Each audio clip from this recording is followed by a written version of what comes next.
Hey guys, what's going on? Just like last time, this quarantine stream just gonna be hanging out. No specific area of focus, no specific topic, just hanging out, being forced to be stuck at home doing nothing.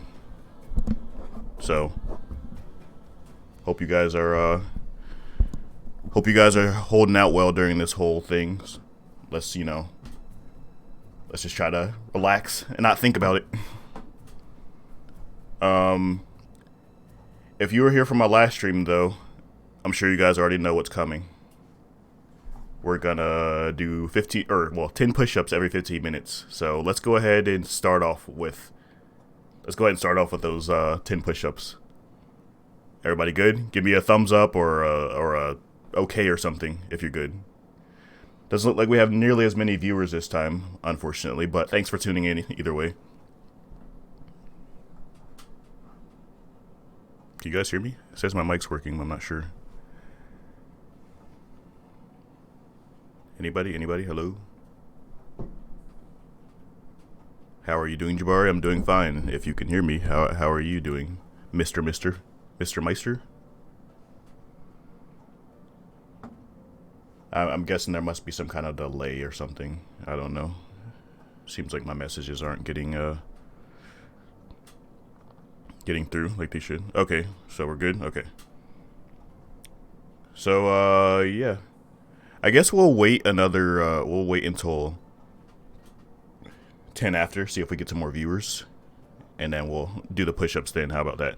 I also would like to let you guys know I set up a push-up camera. So, yeah.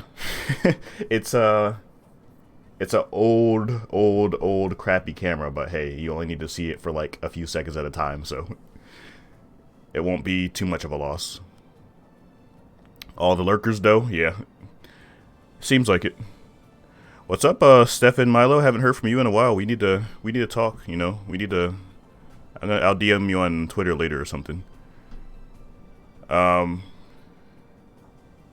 Dude, I ain't black, but I love your videos. My content isn't just for black people. I mean, Stefan Milo, for example. Yeah, my content's for everybody. It's for anyone who loves history. I just want to include a much ignored part of history into the beauty of history, because nobody else seems to be doing it, so yeah, that's all it is. It's not exclusively like a black-only stream or anything like that. So, anyway. Yeah, we'll wait until 10 after to do the 15 push-ups, since we don't really seem to have as many people as last time. I mean, if we don't have as many... That was my fault, because I kind of short notice planned this stream. I should schedule them like several days in advance, just to make sure people are aware. That's probably why we had so much success last stream. But this time I was just like randomly in my Discord, which, by the way, if you're not part of my Discord community, I don't think any of my moderators are in here right now, so... I guess I have to do all this myself, but I'll go ahead and send you guys a link. Do I have any moderators in here? Hey Gaia, how you doing?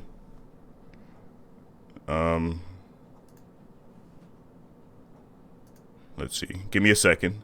Like I said, normally I have moderators doing this, but I have to. Yeah, let me go ahead and send you guys an invite link if you want to join the Discord.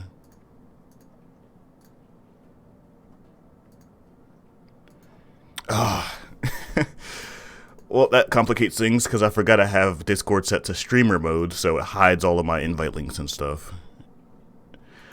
Anyway, just go to my most recently posted video. Go down to the description. Actually, I could just do that myself. Give me a second. Anyway, if you ever want to join my stream, it's always in the description of my videos, so if that's a better way to put it. Give me 1 second and I'll do that for you guys.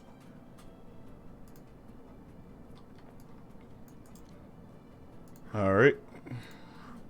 So there's my Discord community, the Empire, if you are interested in joining. You can stay the most up to date on my schedule. You can vote on new videos and all that stuff. I interact more with my Discord community than anywhere else. So if you want to directly reach me or talk to me or African history in general, or history in general, because it's not exclusively, its primary focus is African history, but it's not exclusively. If you want to talk about anything related to history, or ask me any questions, or ask, I mean, we have some good artists, we have, you know, people of all different professions and trades who are always willing and wanting to talk about this stuff. So there's over 500 members in my community. Go ahead and join. There's a link. Damn, I wish I had at least one moderator in here. It's crazy.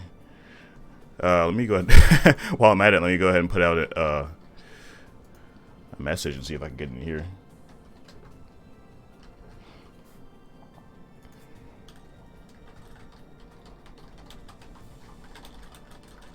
But anyway, I'm sorry, guys. Sorry for it's a little unorganized right now. So anyway, yeah, go ahead and ask questions, share your thoughts, do whatever you want. I'm a pure Celt from France. How do you know you're a pure Celt, though? Because I feel like Celts as a whole are very misunderstood.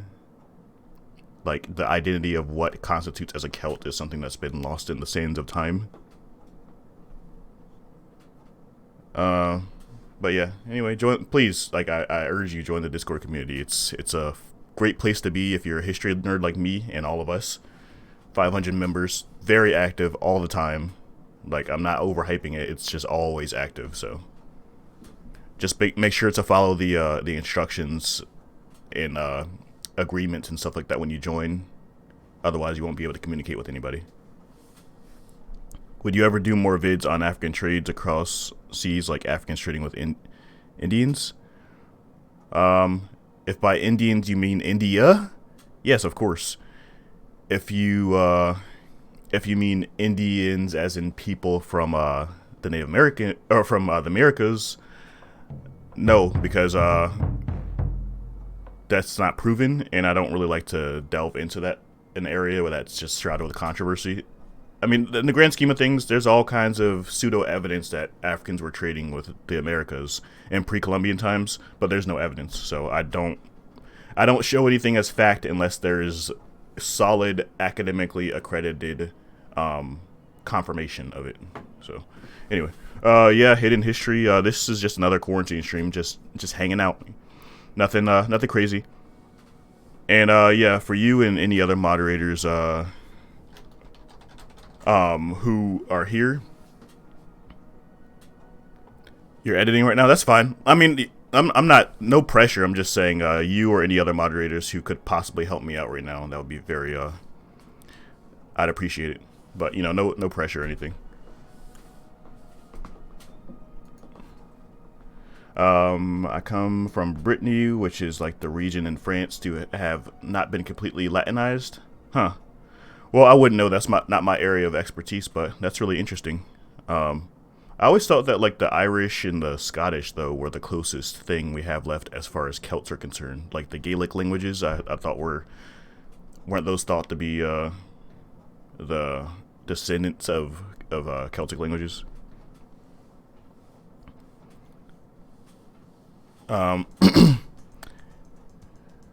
Indians as in India? Okay, good. Yes, I will talk about more stuff like that, because, I mean, I have mentioned it briefly in some of my, at least 2 or 3 of my older videos. The trade with India and China from the Swahili states and the Somali. But that's one of my favorite topics, the maritime traditions of pre-colonial African kingdoms, because we don't hear enough about that. When we hear about maritime trading, we always hear about Europeans, primarily. And then to a lesser extent, we'll hear about like Jing He of China, and then the Arabs are a little underappreciated too as far as maritime trade and exploration. Like the Arabs were probably the greatest explorers throughout most of history, and we hear next to nothing about them. So, just curious, is Jabari your real name? Yes, Jabari is my real name. I'm not African, but I do have an African name.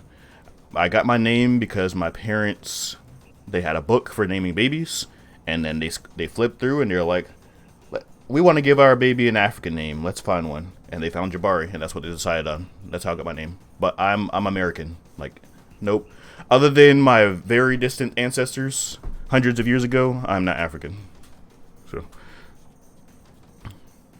Let's see. That's a cool name. I appreciate it. Yeah, I used to not like it growing up because, everybody wants to be normal. So I always wanted to be like John or Joseph or Michael or something. But as I got older and more mature, I really love my name. I would never change it. And I might even change my last name and my middle name in the future just so they're more African rather than the last names of my masters. It's really sad, but as blunt as it is, it's really sad, but it's true. Like, my last name and my middle name are names of my masters in the past, and one of these days I want to change them. I actually know a guy, another big YouTuber, who his dad did that very thing. He's American, but he has an African last name now because his dad felt the same way and did the same thing. So, let's see. The cellular trade tradition of West Africa is the coolest thing. You mean like the overland trade routes and stuff? Yeah, they were pretty complex. They reached as far away as like Egypt. So, and we hear so little about it. It was basically like the Silk Road of Africa.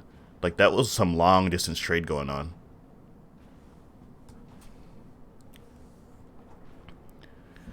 Why do the Khoisan look Chinese? The Khoisan are the most genetically diverse human population in the world. And they are believed to be, or they contain the mitochondrial Eve of all humans. So naturally they have a lot of the genes, which some manifest themselves physically, some don't. They have a lot of the genes of all of the original humans. So, I mean, I guess in the grand scheme of things, the earliest humans will probably look more similar, more like a hodgepodge of all races. The Khoisan were relatively isolated compared to other groups in the world in the past, too. So they didn't experience as much intermixing as populations like West Africa, East Africa, and so on. So, yeah, superficially, yes, they do look Chinese. And that's why. Even though they're more distantly related from Chinese than, say, West Africans. Which goes to show you how, physical appearance has a lot less to do with genetics than people try to make it out to be. I can totally see how you would feel about your name, yeah. Yeah, but like I said, as I got older and more mature, I'm very grateful for my name. My name actually means fearless, too, which I love. I love names like that have strong meanings like that, so. Do you ever think about writing or reading historical fiction set in the Mali Empire? Yeah, the problem is, I don't read. I read for research, but I don't read for leisure. I wish I liked reading, but I don't. I'm good at reading. I'm good at writing, but I just don't like to do it. Like, for the longest time on my channel, most of my videos I didn't even write scripts for them. I just kind of winged it. Eventually, I started doing like little bullet points that I just like follow, so I wouldn't forget and have some kind of structure. And then eventually got to the point where I write out full on scripts that I read word for word verbatim, and occasionally add a few ad libs here and there. But yeah, I would love to make like a game or an animation or something about like historical Mali or historical Africa in general, if that's what you're asking. Jab give Twin Mud. Where is he? Twin, go ahead and oh, never mind. I see you. Okay. Howdy, what did I miss? Not much. We're just hanging out, Twin. No pressure. If you guys are free, that's all. We're on quarantine. We're just chilling. If you guys are free, I just would appreciate some moderators here. But, nothing demanding. If you're busy doing other stuff, that's cool. Alright, so, are Khoisans related to other West Africans? Well, Khoisans aren't West Africans at all, so, Khoisans are technically, okay, if we want to get super technical, and I'm sure Stephen Milo can elaborate more. Yes, all humans are related. I mean, not trying to be that guy who's like, technically, all humans are related. And the Khoisan are more related to West Africans than they would be with non-Africans. But, no, Khoisan are basically less related to non-Africans than West Africans are related to non-Africans, because, as I said, they were relatively isolated in southern Africa, and they didn't really intermarry or intermix as much as people from other parts of Africa did. Race is a social construct. This is something you quickly are taught in anthropology, so this is academically approved. So it's not the Khoisan who look Chinese, but the Chinese who look... Exactly. The Chinese look Khoisan, not the other way around. West Africans look Khoisan, not the other way around, because the Khoisan were here first, if that makes sense. Which is kind of goes to show when people say, like, oh, your hair is different because it's not like a white person's. It's like, no, your hair is different because it's not like an African's. You know? It's, if you want to be super technical, it's all about which people are, which ethnic groups or genetic groups are the oldest. But we live in a world where light skin and straight hair are the standard of what's normal. When in reality, it's, there is no such thing as normal. I mean, I have the same discussion with British people who say our accent is the right way because we were the ones who created English. It's like, no, that's not the truth, because if you rewind time just a few hundred years, you wouldn't even be able to understand what somebody was saying. So our languages have evolved. Kind of like when they say, like, a lot of African people will say we were the first people. Yes, the first people were Africans. But a modern Nigerian is not going to be the same as a man as a Nigerian from 10,000 years ago. He's going to be a lot different. Because humans are constantly changing, language is constantly changing, things are constantly changing. But Khoisan are a special case because, like I said, they were relatively isolated populations. So same with Australian Aboriginals, they kind of remain relatively intact as far as genetics are concerned, because they didn't intermarry and intermix with other groups that had already moved and adapted to their respective locations. I didn't get notified until just now. Hope all is well. Yeah, I'm sorry, D-Boot. I actually should have scheduled this live stream in advance, but unfortunately I didn't. This was almost like a spur of the moment. Which is why I stressed my Discord, which I'll send a link to again. My Discord community knows everything that's going on all the time. I'm very active in that. Well, I wouldn't say very, but I'm more active there than anywhere else. I'll always let you guys know. When I'm gonna be hosting a live stream, even if it's like a day in advance. I'll always let you guys know. I'll let you guys know if there's a video coming soon. I'll just send you holiday wishes, whatever. Like that's what you can expect in my Discord. Twitter as well, to a lesser extent, which I'll send the link to you guys that as well, unless one of my moderators can be very kind and do it for me. But yeah, 60,000 years ago, English was the name. 60,000 years ago, English was the same language as German and Latin and Sanskrit and probably Mandarin. Yeah, most languages are actually relatively new, so.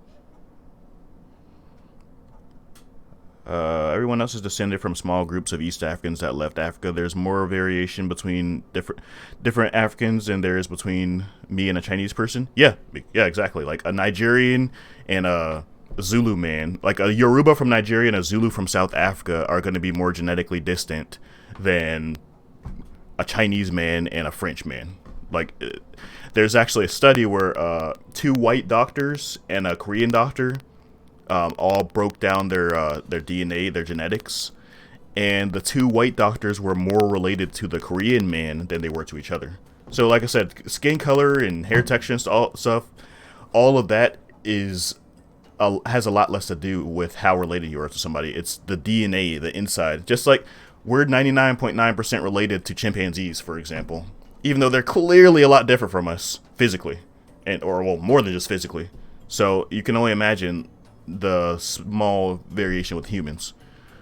In fact, I remember, I wish I could find the source, but I remember reading a study that said a tall white man and a tall black man are more genetically related to each other than a tall white man and a short white man, because the gene that controls your height. I mean, obviously things like diet and stuff influence height too, but you know, if we were in a completely controlled environment, completely controlled diets and stuff like that, the tall people are more genetically distanced than the short people, regardless of race, because the gene for height is a lot stronger. not color, not voice, not hair texture, no, height. And yeah, again, shout out to Stephen or Stefan. I said that again, Stefan Milo. Again, he does videos on prehistory and um, like historical human populations, Neanderthals, things like that. And he even has a very, very, very good documentary on the Swahili, because I know somebody asked about the African trade with India. He has a very, very good documentary on the trade between the Swahili states and and India and China. So you guys should definitely check him out. Hidden History also does African history videos. He does specifically Hidden History focuses specifically on African history videos. Right now, he's more specifically focusing on Ethiopia, but he's going to be expanding to West Africa as well. And then I don't know how to say your name. I'm sorry, but Soma. I'm just going to say the first name. Soma. He does historical videos as well.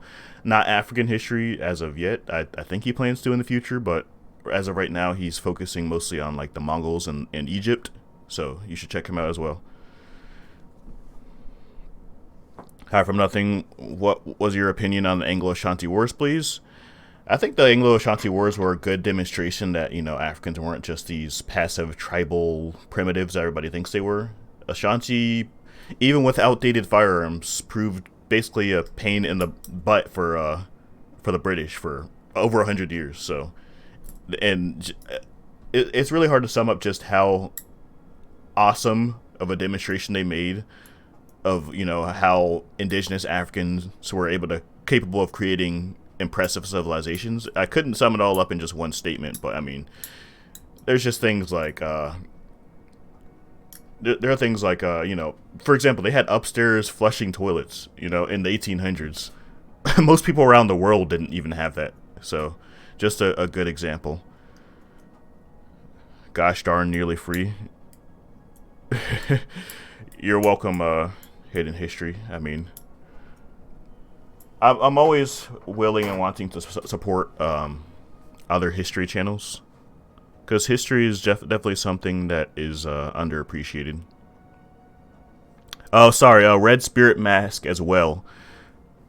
He also does videos mostly pertaining to African art, and he actually has a really good video on the parallels between Wakanda, or sorry, not Wakanda, Black Panther in general, and historical African writing systems, art, and so on and so forth. It was really, really in depth. I was actually pretty impressed. Like, not gonna lie, when I first looked at his channel, I was having my doubts, and I saw that video. I'm like, wow. So I would definitely highly recommend that one. No problem, Red Spirit Mask. I like Ashanti architecture. Same here. Why do you think it's right behind me? And why do you think the royal palace of the empire is modeled off of the conquered peoples of the Ashanti? No, seriously, I love the Ashanti architecture. One of the things that wins my favor of African civilizations is the architecture. Like, that's one of the things that's gonna grab my attention very quickly. And Ashanti is definitely one of my favorite, 100%. People usually say like, oh yeah, Zimbabwe, whatever. Let's be honest, it's impressive, but let's be honest, most people only like Zimbabwe because it's a large stone structure. That's it, you know, like, it's a large stone structure. It's not mud, it's not adobe, and for some reason we have this tendency to associate stone architecture with something impressive or advanced. So that, yeah, and which is why I like Ashanti architecture. It's just very beautiful. Like, I'd love to have seen it back in the day when it was still prominent. Do you watch Mason Man? Yes, I do. His videos are very good. I actually attempted a collaboration with him not too long ago. Unfortunately, he never got back to me, but yeah, his content is great. I've been subscribed to him for a while. Well, they made an architectural style after the From Nothing background. Yes, they did. That's how advanced they were. They were able to go in the future and see what the Empire from Nothing was capable of. I'm joking. Sanchi and Bamoom had the best guards. Oh, Bamoom, yes, they are definitely definitely just below the Ashanti, and they were predominantly wooden architecture. You know, so again, people just put too much emphasis on stone. The Bamum had predominantly wooden architecture. I mean, just like the Chinese and the Japanese, they're predominantly wooden architecture. Um, which goes to show you, I mean, the Vikings, the renowned Vikings everybody loves, they were predominantly wooden architecture. They lived in log cabins, you know, so I think it's always just important to remind yourself, just because it's not made of stone doesn't make it unimpressive. I'm Bengali, and did Bengal trade with Africa? Yes, they did. Um, Actually, there's written documentation of Swahili traders shipping a full-grown giraffe across the Indian Ocean to Bengal. So, yeah. And then that's when they encountered Chinese traders who were very impressed with the exotic animal that they had never seen before, and then they ended up shipping another giraffe as a gift to the Ming Dynasty royal court. So yes, Bengal were definitely there are actually Indian engraving or sculptures that depict giraffes and African elephants. And you could tell they're African elephants because the ears, unlike Indian elephants, the ears of African elephants are very, very large and wide, whereas Indians have much smaller uh, ears. They're probably descended from elephant-like creatures that lived farther north in colder regions, which is why they have smaller ears. Um, in fact, African elephants and Indian elephants are probably more related to one another than ancient extinct species than to each other. So, how am I wrong? Is it not true that stone is much difficult to build than wood? Difficult is subjective. Quarrying stone, yes. Quarrying stone is much more difficult to quarry than wood. Wood, you get an axe, you chop it down. But building structures and factoring in the mathematics and the structural integrity and things like that, and being able to make multiple story buildings and things like that, no, I think wood can be just as advanced and complex as stone. Yes, in terms of labor needed, yes, stone's probably more difficult, and even still, it depends on what kind of stone architecture. If it's quarried and shaped bricks, yes. If it's just stone placed together with a mortar, no, not really. I mean, you're almost literally picking up rocks from the ground and putting them together with mortar. Like, that's much easier than chopping several trees, you know, chopping them up to boards and planks and nailing them together and making sure they're, yeah, it's building the material. I think the material has less to do with how impressive the structure is and less difficult. I think the material has less to do with the actual construction of it than the actual gathering and harvesting of the resources. We definitely need more African architecture videos. Yeah, I definitely plan on touching on that more, but there's just so much untapped content in African history. I'm always overwhelmed. I'm like, oh my god, what should I do next? So sometimes I just get in a funk where I'm thinking of so many things I just can't even think of what to do next. Sudano Sahelian architecture for the win. I personally I like it. It's impressive, but aesthetically, I'm an artist. I like things to look nice. Sudano-Hesselian architecture, while some of it does look nice, I think in the majority of cases, like for me, it's just you know. It's not bad, but it's just there are much better examples of African architecture than Sudano-Sahelian, in my opinion, as far as aesthetics are concerned. By the way, sorry for missing messages as usual, guys. Feel free, don't be shy. If I missed your message, send it again. Or mention me if you already asked it like 3 times and you're sick of me not seeing it. just at from nothing me, and I'll respond to it. Have you seen rock cut architecture?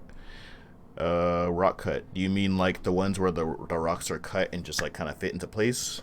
Yeah, there's examples of that in Africa actually. Great Zimbabwe. They shape the stones to fit. Dry stone architecture is the better way to describe it.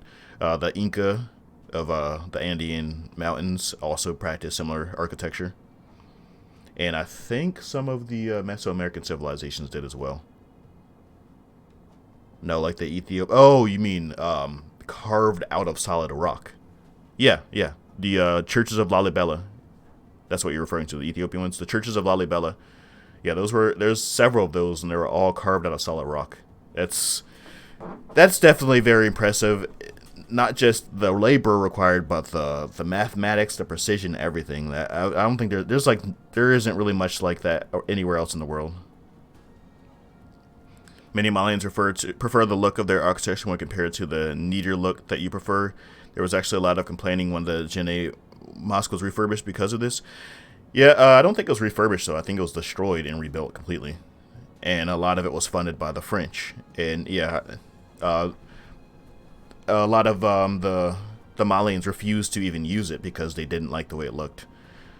But even the modern one doesn't really look neat, in my opinion. So, I don't think it's that they preferred it to look less neat.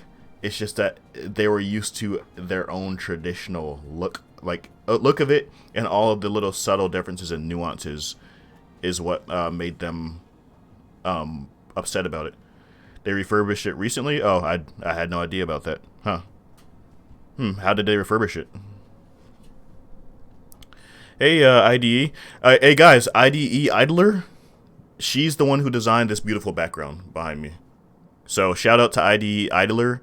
If you have any requests of your own, by the way, she's my artist. She's the From Nothing artist.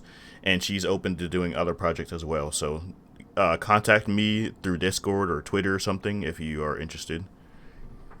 I'm just giving all the shout outs today, I know.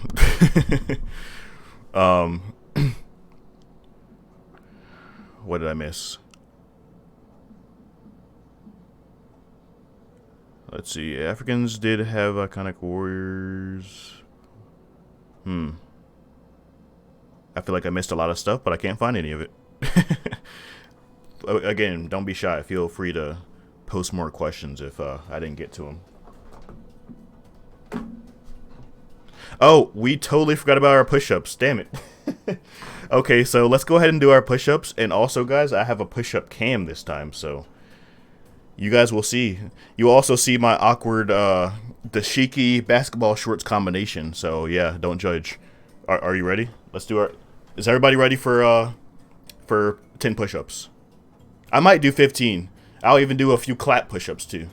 But let's do 10 at least. Everybody ready? Thumbs up. Okay. Yes. Give me some kind of confirmation.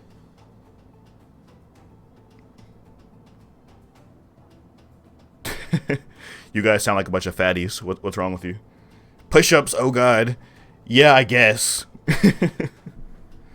Yeah. See, that's why we need to do push-ups. So then be like, yeah, sure, push-ups. No big deal. Alright, so I'm going to switch to push-up cam. Get ready.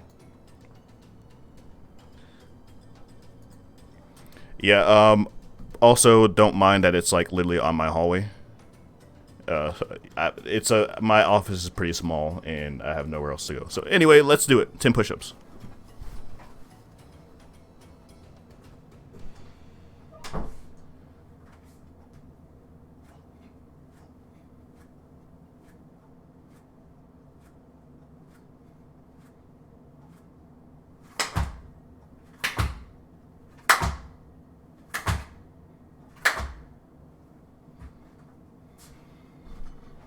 Mic on. Mic off. Alright, there we go. As promised, 15 push-ups and a few claps. You're good at push-ups, though? So, why are you complaining about them then, Mr... Is it Mr. Mister or is it Mr. Meister? I think it's Mr. Mister, right? Your back is curved. BS. I was breaking the plane. I was going like this. Trust me, I perfected the art of breaking the plane, as we called it in the military, because if you didn't break the plane, it didn't count, and you'd fail your PT test, so. Did everybody get their 10 push-ups? Showing off. No, I'm not showing off. I'm just trying to motivate you guys. We're stuck inside on quarantine. There's no gym. There's no walking around. There's no nothing. We're sitting inside of our houses. So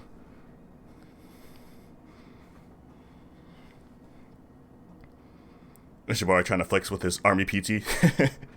I'm really not. I promise you, I'm not. Yo, about to slap you in push-ups once I start streaming, though. All right, we'll see. Hidden history. Watch me die after like 50. I think on my PT tests in the army, I usually did roughly like high 50s, low 60s. Yeah. You did 15 quarantine? Nice.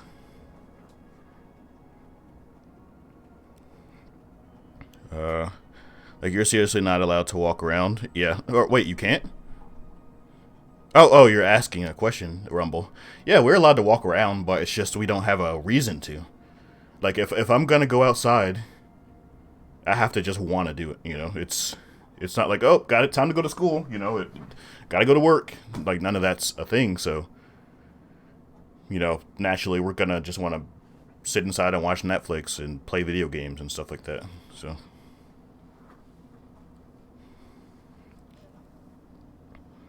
We should judge architecture by how appropriate it is in its environment rather than the substance it was constructed from. Yeah, that's why quarrying stone in hot, humid weather all day, and in many cases in areas that predominantly lacked stone.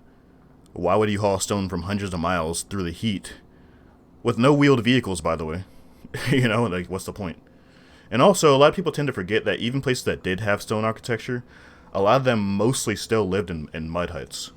Like, people like to say, oh, Europeans had big stone cathedrals. It's like, yeah, but almost everybody lived in mud huts. So, I don't know why there's so much judgment for Africans for doing it. Your drill sergeant voice? Maybe some other time. Have you ever found a website that details most of the CDB symbols and their meanings? I haven't, but I do plan on doing a video on that at some point. I feel like, unfortunately, despite the CDB being a pretty impressive and unapologetically indigenous African writing system, there isn't a whole lot of information on it. And I think a lot of that is to do with the fact that it's a secret society's language. So even what we do know, the symbols we do know, are ones that aren't as secret, if that makes sense. Much of India was not stone architecture, though. Yeah, much of the world wasn't. Like the stone architecture were like the rich nobles who wanted to show off and impress people. You know, that's what most stone architecture was, or built for religious purposes and things like that, like the pyramids of the Aztec and Mayan pyramids, for example. My mom lived in a European-style house next to a mud hut in India, and she preferred being in the mud hut. Yeah, mud has a natural insulating ability, too, and in places that don't have central cooling and heating like we do here in the U.S., the mud is like serves as like a natural insulator. It's like when they say when you dig on the ground, the temperature is always consistent. It's the same concept because it's literally made of ground. So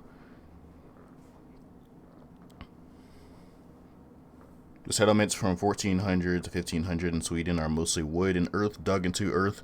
People live with their animals in the same house. Yeah, like the only reason why living in stone and stuff like that is okay today is because, as I said, we have insulation, like fiberglass insulation and air conditionings and things like that. So please do a vid on CDB. I'm thinking of incorporating it into a story I'm working on. Yeah, like I said, I will eventually, but as I said, there's so much stuff I want to tackle, and right now I'm trying to work on getting caught up on my Patreon requests and stuff too, because I'm a little behind on that.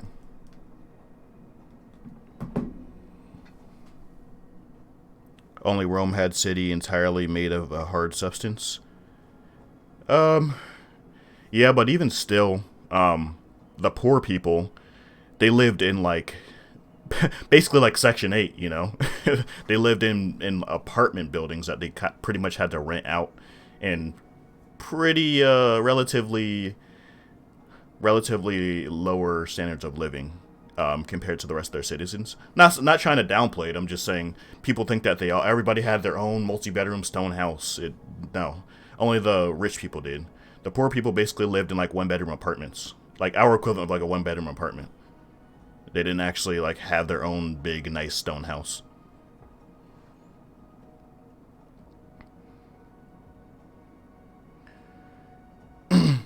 Even Rome started off being made of mud and wood. Yeah, exactly. I mean, London learned the hard way that living in wood houses is not a great idea. Well, yeah, I mean, wood is susceptible to fire. So, I mean, in this grand scheme of things. In southern Africa, for example, the Zulu, most of their cities, I don't really know if I should classify them as cities, because they're mostly for military operations, but they're mostly made of thatch.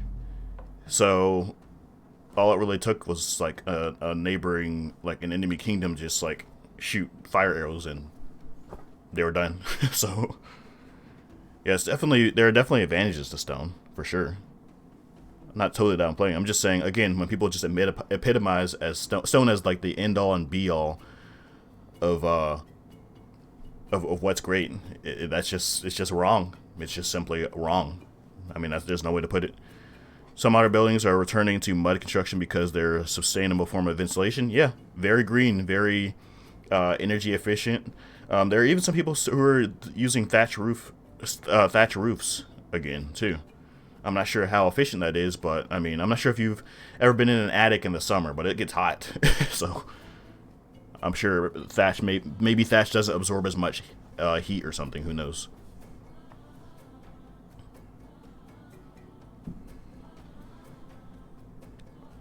In order to be great, you have to have ruins. Yeah, it kind of seems to be the case. We have so much focus on permanent stuff as what constitutes as great. So when did we do our 10 push-ups, by the way? What was it? Was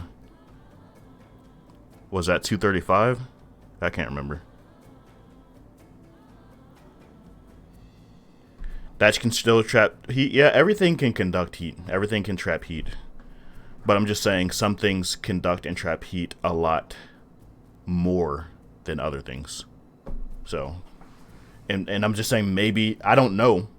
I'm just guessing. I'm speculating. Maybe thatch does not hold heat as much as modern roofing materials do.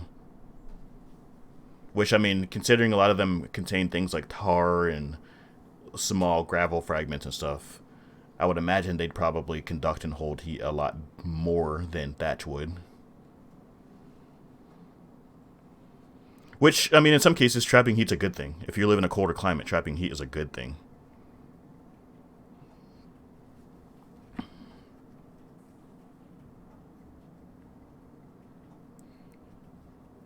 When people say that things are Eurocentric, what they usually mean is that these things reflect biases perpetuated largely by Europeans in our history. Yeah, yeah.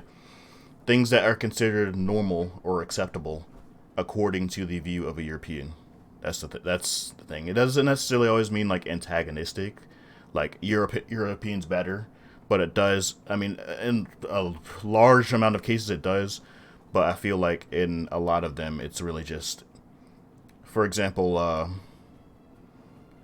when someone says like a highlight of civilization is having writing system, you know, that's a Eurocentric perspective because there are countless very impressive civilizations all around the world that didn't have writing systems, like the Inca, for example.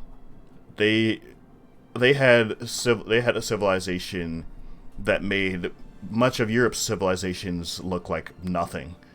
Yet they didn't write a single word.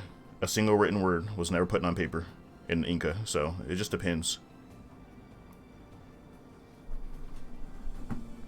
Can you show architecture on screen for us to see? I could, but I currently don't have my, I don't think I have all that stuff set up. I had to redo all my stream settings from scratch. But, I mean, if you'd like some recommendations, actually, let me see if I do. I might have something set up here. Yeah, I do actually.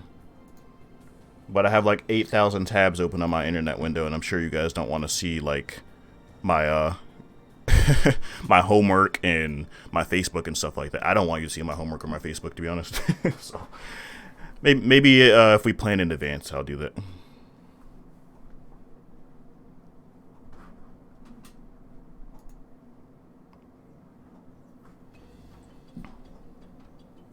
Rohan history, yeah, that's he has a great African history channel. Very captivating, great animations, just overall great videos. They're not I don't think he gets as in depth as mine. I'm not trying to toot my own horn or anything. His aren't as in depth, but they're good crash course history lessons for people who are new to African history. Based on the ones I've seen, at least. I don't know. I haven't seen all of his content, but I've seen quite a few.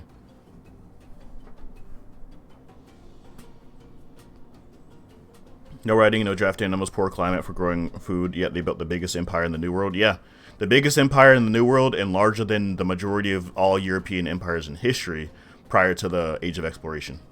So, yeah, that's without a single written word, without a single horse, without a wheel. So, yeah. And so that makes it even more confusing when people are so critical on African history for lacking those things, like the wheel and writing and stuff, when other civilizations all around the world, like the only civilizations that adopted the wheel or writing systems as like the standard and the norm are those of Eurasia. No other part of the world did it. So it always bothers me and confuses me as to why people put so much emphasis and criticism on Africa for lacking those things. Like wheel, where was the wheel? Europe and Asia. Some parts of North and East Africa as well. It was in Africa, it just wasn't in all of Africa. Yet people criticize Africa, even though it was totally absent in North America, totally absent in South America, totally absent in Australia. So, you know, it's just one of those things. I have a history teacher who told us that instead of transitioning directly from prehistory to history, we instead transition from prehistory to proto-history. I'm not entirely sure what your teacher meant by that statement.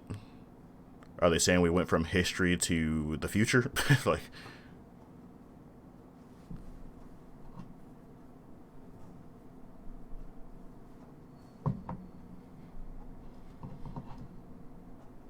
Aztecs and Maya too never invented the wheel or discovered using metal. Yeah, they did have writing though, but I mean, that's it.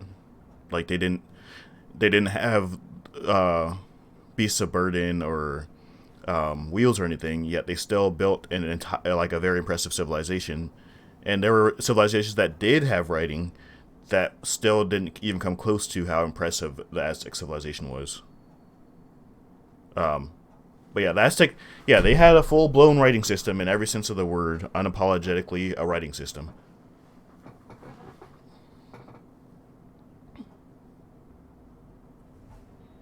The Aztecs and Mayas were more advanced in Europe, but still behind much of Asia. Well, it depends on what you mean by behind, though. Like, what do you mean? Because I think being able to build sewage systems and suburbs and massive stone pyramids and paved road systems is pretty advanced. And the whole word behind just has very superficial connotations associated with it. Like you can't human evolution and civilizations isn't a linear model of, oh, this is where Europe was, this is where these people were, this is where the like it. No, there's a million different branches and roads and paved ways you could possibly go. Maybe the kingdom of Buganda was more advanced with their medicine, for example, but less advanced with their infrastructure. Or maybe Europe was more advanced with its writing system, but less advanced with its hygiene practices. You know, like it just depends on how you put it. So it's you should definitely be careful with using the word behind. Sewage systems existed in the Indus Valley by 3000 BC. Yep, they did. Yet they didn't exist in most of the world for most of human history. So, you know. Sewage systems existed in the Getty ruins, or the Getty city. I don't know what to call it, but there were sewage systems discovered in a city in Kenya, in what is now modern day Kenya, that date back hundreds of years ago. Meanwhile, most of Europe lacked sewage systems until, the 1800s. I'm not saying all of Europe did. I mean, some parts, like Roman Empire, had sewage systems and stuff like that, but yeah, and after the collapse of Rome, there weren't very many parts of Europe that actually still retained sewage systems, and when they did, they were just the remnants of what Rome built. They weren't indigenously created by themselves. So it's a careful. You just always have to be careful to be so judgy on what's more advanced or what's not. Anyway, we have not been keeping up with these push-ups, and you guys have not been reminding me. So let's do 10 more push-ups. You guys ready? Give me a thumbs up.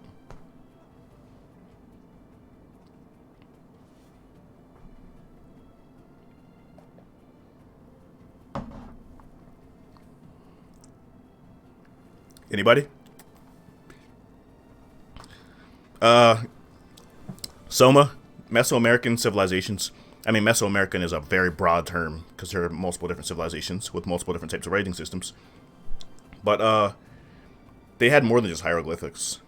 The Olmec, I believe, we didn't add Aslan historian here to confirm this stuff, but Olmec, I'm pretty sure they had hieroglyphics, but I'm almost positive I remember reading that the Mayans had a full-blown writing system. It was like a logographic writing system where each of the symbols had a specific sound associated with it rather than a word. But anyway, yeah, let's go ahead and do our push-ups, guys. Do 20? Okay, Janine Becker, you better do 22. I'll do 20. No claps, though. If I'm doing 20, I'm not doing any claps. Alright, let's go. Push-up cam activated. Activating now.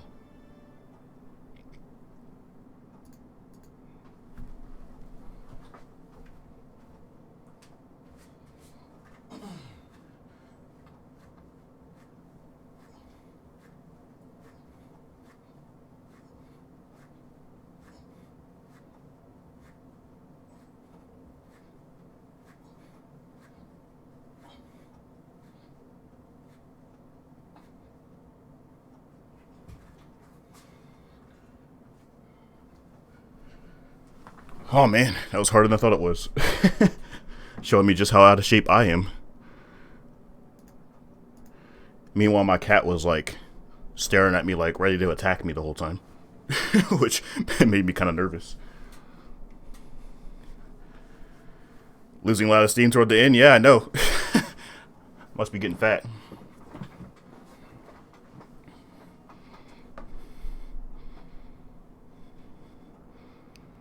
Oh, nice one. I'm working on a African video right now, too, Steph and Milo. I mean, you don't have to share, you don't have to give spoilers, but I'm curious. I'd like to know what it's going to be about.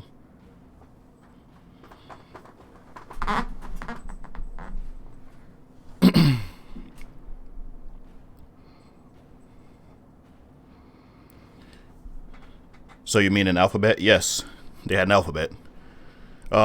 Again, there are various phases, just like every other world writing system, but yes, there were writing systems in Mesoamerica that were alphabet-like. As in, the symbols didn't represent whole words, but sounds, and when put together into combinations, they made a word, just like the way modern writing is.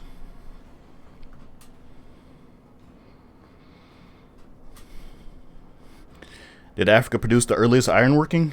There's controversy that they potentially could have, but the dating methods and so on are, just like with most of African history, everything's always controversial, but there's evidence that they could have been, but it's inconclusive.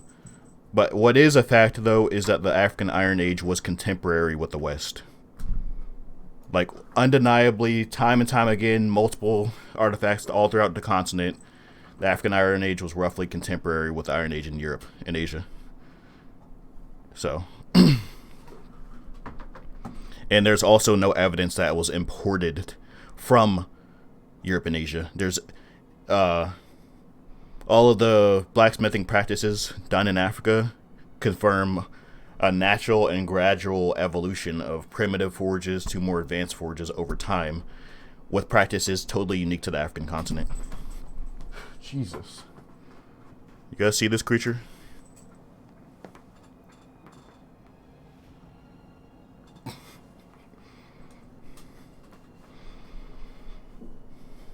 So, we're sophisticated at math as well. Yeah. Yeah, I definitely do. I was actually given a recommendation by Patreon on doing a video about mathematical practices on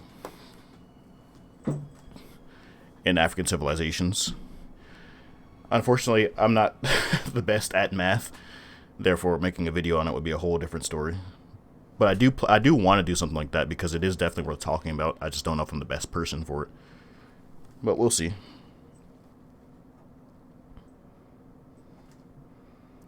That's the next video topic I'm doing. Oh, you're covering like the controversial oldest iron artifacts in Africa. Yeah, that's definitely a great topic. If you need any help with that, feel free to hit me up in Discord.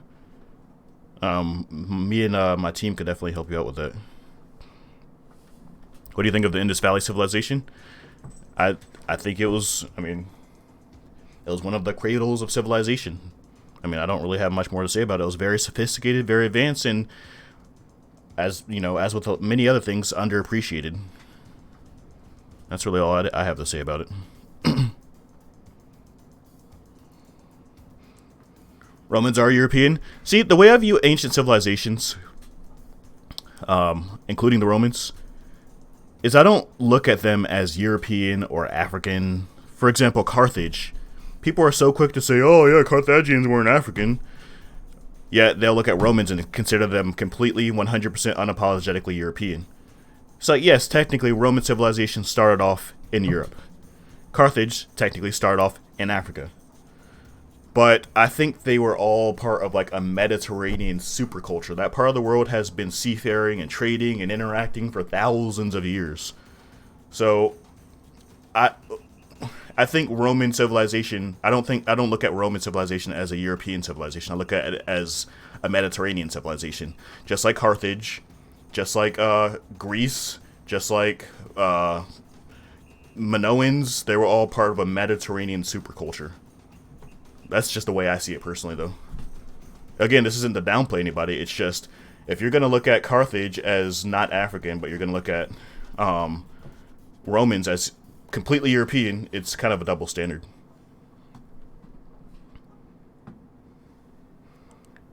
What do you think of Africa's future? I think it's going in the right direction. I mean, there's some problems, some very, very deeply ingrained problems, but I think it's going in the right direction. Especially certain parts like Ghana. Like Ghana, I think is going to be, within my lifetime, I'm hoping within my lifetime, based on what I'm seeing, it has the potential to become Africa's Japan, basically.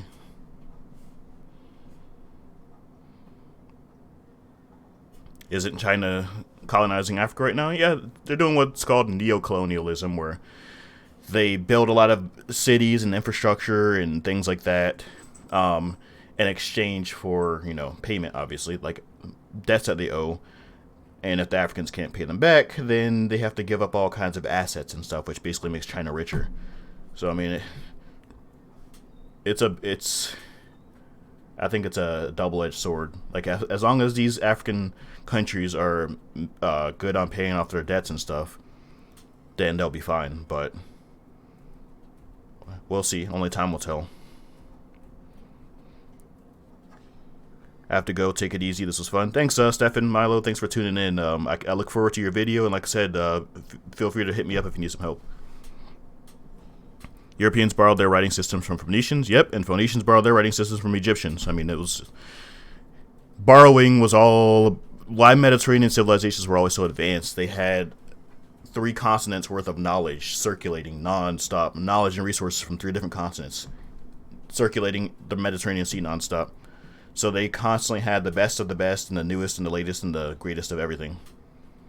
Which is, again, why I don't consider certain civilizations like Romans, I don't consider them a European civilization. A European civilization at that time would have been like the Celts or the Germanic tribes. That would have been what a European civilization would be. And then the Romans were a Mediterranean civilization that conquered those peoples, built their cities, and spread their culture into those tribes. That's the way I see it personally. Because most of Europe was not like Rome. Rome changed what Europe was.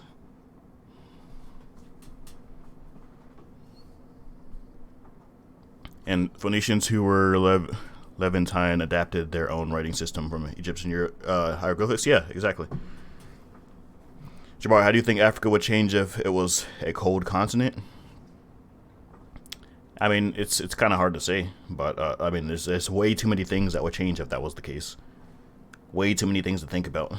It's nothing I can really sum up in one word. Just to have what you're saying, Jab, our concept of Europe is a relatively recent invention based on contemporary relations. The Romans would not have had these relations. Yeah, they looked more at places more of regions of their empire rather than regions of the world. And Romans weren't really the best at they didn't really have a strong tradition of making maps like future European civilizations would have. So it was quite a bit different.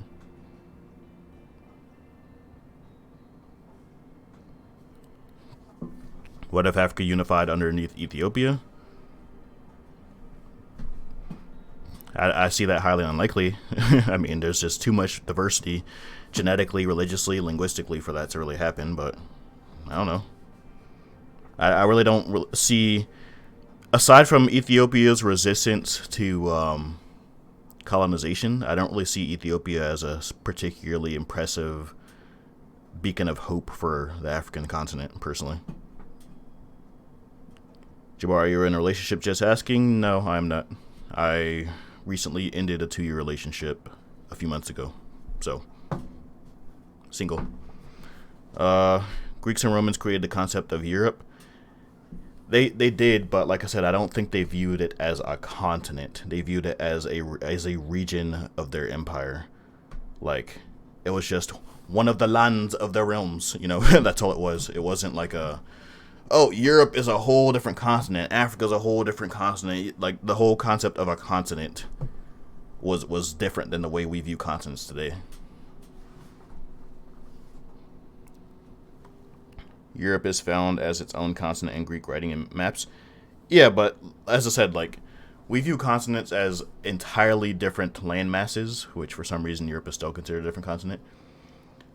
Whereas they viewed them as like, okay, Europe is in the northern part of the Mediterranean, Africa is in the southern part of the Mediterranean, Asia is in the eastern part of the Mediterranean. Like, that's how they viewed it.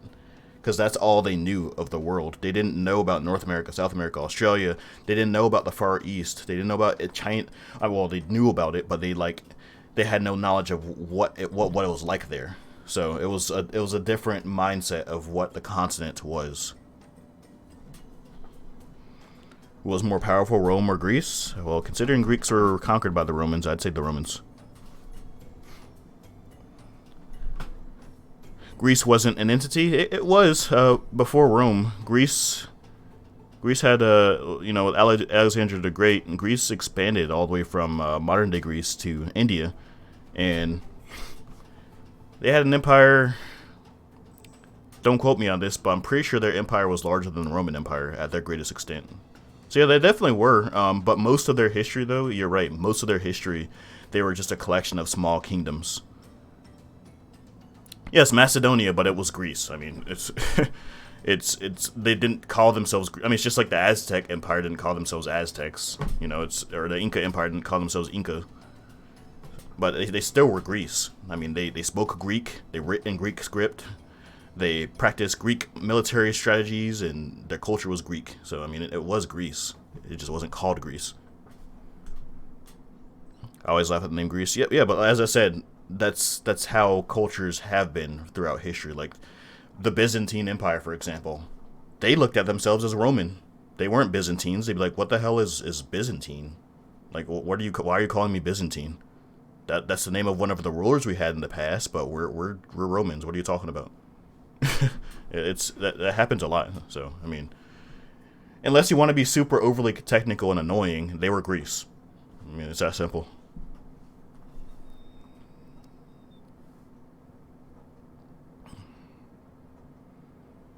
The Greeks weren't a single polity, though, and didn't view themselves as so. There was a pan-Hellenism, but saying Greeks is very different than saying Romans.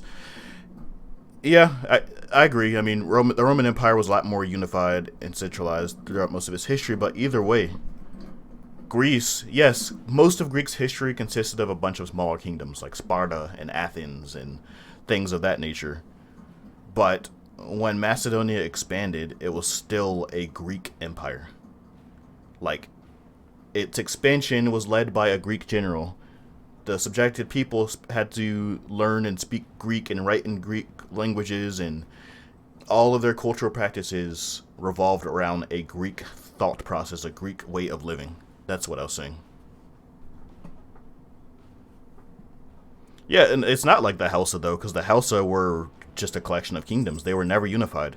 The only time the Hausa were ever unified was when they were conquered by the Fulani and formed the Sokoto Caliphate. But the Hausa themselves never created a Hausa empire that reached to, like, Ethiopia or something, you know? The Greeks did that. So that's the difference with them. It's definitely not a good comparison. BRB Jabbar, I gotta go do something real quick. Alright, that's fine. The Africans' philosophy or philosophical schools of thought. I looked at the wiki page and there wasn't much of anything. Yeah, it's hard to find stuff like that because we live in a world that revolves around the written word. And unfortunately, most of African philosophy is not written down. And the little that is written down, it's obviously not as widespread as, you know, European and Asian stuff.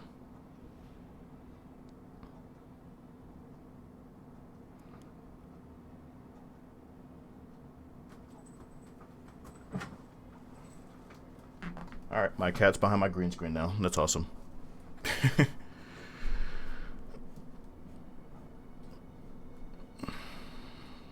Jabbar, do you plan on traveling to the continent one day? Yes, I do.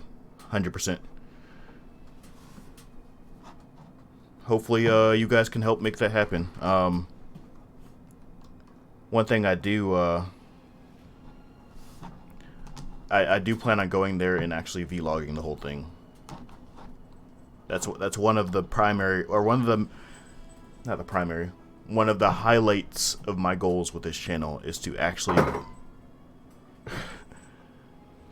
I swear, having a cat is like, people think, oh yeah, they just sleep all the time. No, having her is like having a child. Group trip, yeah, I plan on going with my team at some point.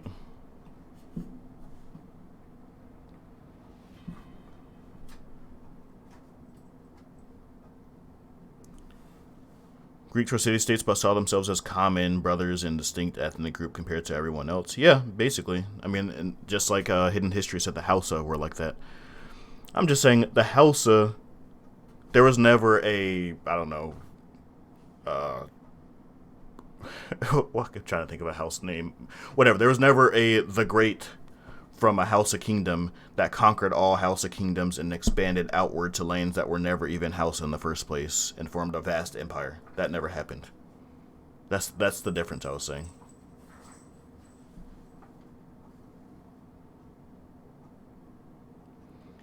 Yeah, they weren't a unified Greek people, but I'm just saying they united all of Greece. They united all of Greek-speaking states and expanded farther. The Hausa of Nigeria never did that. That's my point. The Macedonian Empire was a Greek empire. It wasn't like, oh, you're from Macedonia, you're Greece. Yeah, I agree with that. Like, if you were from Macedonia, you weren't considered a Greek. That was a mentality that the Romans would later do. Like, if they'd conquer and build and expand upon different peoples and say, you are now Romans now, congratulations. You have to learn Roman, you have to write in Roman, you have to live the Roman way of life, you have to pay tribute to Romans. Older empires, I mean, even some of the newer ones, like African empires, for example, didn't follow that model. It was just like, as long as you pay us your tribute, you're fine, we won't bother you. You can still speak your own language and do whatever you want, but you're fine. So yeah, I agree with that. But either way, Macedonia was a Greek empire. Just like the Songhai Empire. Not everybody in the Songhai Empire was Songhai. Only a very small amount were Songhai. But it was still a massive empire, and we still consider it a Songhai Empire made by the Songhai people. Like, that's that's what Macedonia was, except with Greeks. Let's just drop this. This has overtaken the stream. Yeah. I read a book about African philosophy years ago, but I can't remember much about it. Sorry, I honestly feel like I absorb more about African thought just from my African art books I read. You can't remember the name of it, you said? Oh. Yeah, you seem to have a lot of books. I'm kind of jealous of your collection. I mostly just get books for research purposes though. Like I'll just read up through them. I don't like sit there and read them in their entirety, but I'll just like skim through and find good sources and cool information to talk about.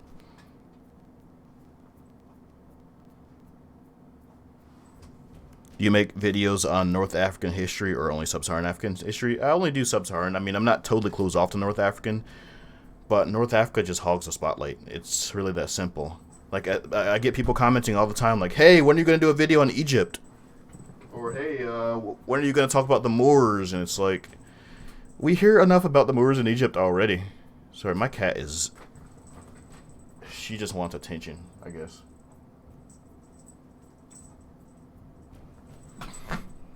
And she just bit my hand. Oh my god.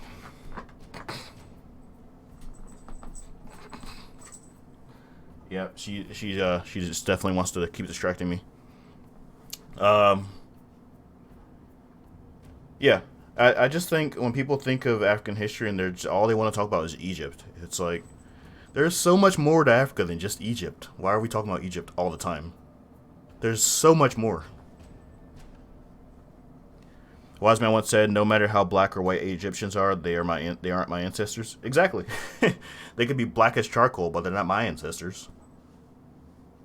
That's like an Irish guy saying like "Mother Russia," you know, like that makes just as much sense.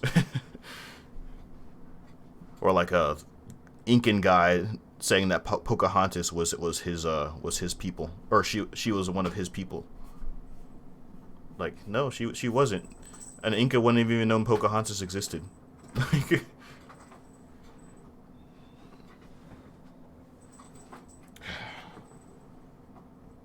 I might have to just like put her outside of my room. She's freaking out.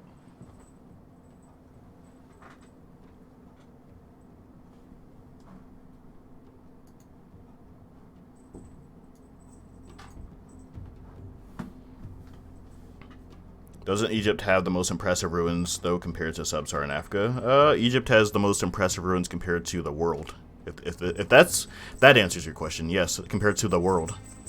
So I still don't think that's an excuse to just say, let's talk about African history, Egypt. Default, 90% of the conversation is about Egypt. Like, that just kind of... That, you know, like when we talk about European history, yeah, Romans had the most impressive ruins compared to most of Europe. But we still don't talk exclusively about the Romans, you know? Oh yeah, we do need to do more push-ups, by the way. You guys need to get better at reminding me, because I keep forgetting. Let's do push-ups now. Give me a thumbs up.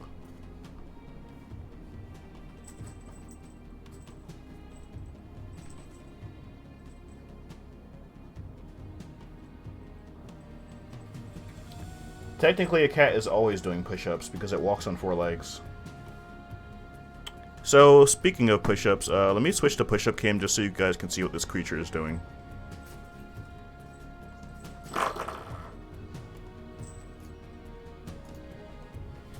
Well, she closed the door for one.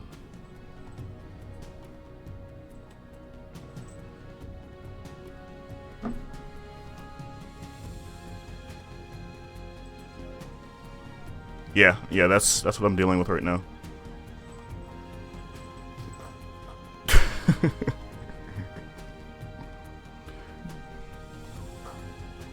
So anyway, yeah, let's go ahead and do some push-ups. You guys ready? I only got 1 thumbs up and 1 whiny face. I need more than that.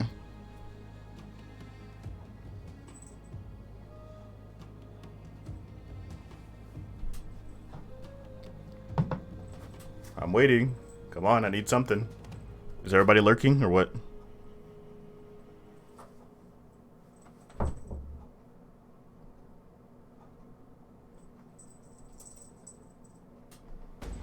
Does Africa, Sub-Saharan Africa have cultural World Heritage sites? Yeah, of course. They have plenty.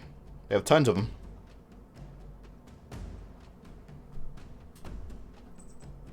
Most of them are pretty recent, though, for obvious reasons, but yeah. And by recent, I mean they've only recently been added. But yeah, like Sungbozo Rito, for example. It's a World Heritage Site. I'm pretty sure Great Zimbabwe is a World Heritage Site as well. The Walls of Benin, also a World Heritage Site. Askia Muhammad's tomb from the Songhai Empire, World Heritage Site. There's plenty of them. Anyway, okay, let's go do our push-ups.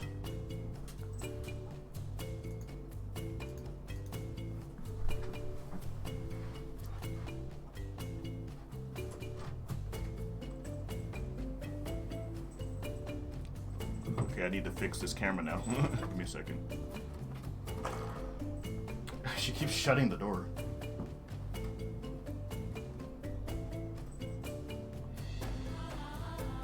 Well, I apologize if she shuts the door, but yeah, I'm gonna start my push-ups. Oh my god. You need to move. Go. Okay, hopefully she doesn't close it. Yep, she's closing it again. Okay, I'll try to be quick. I'm doing 10.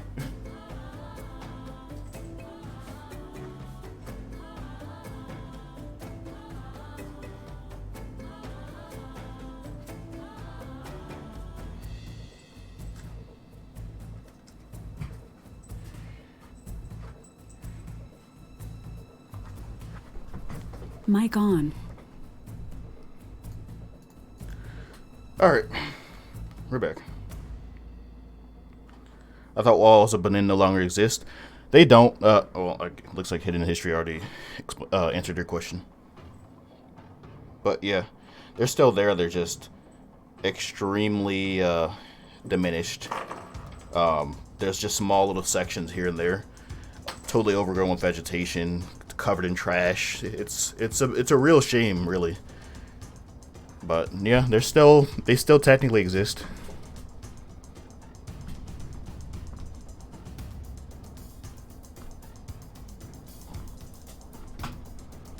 Everybody do their push-ups. 20 more. Nice job, Cords and Bellinger.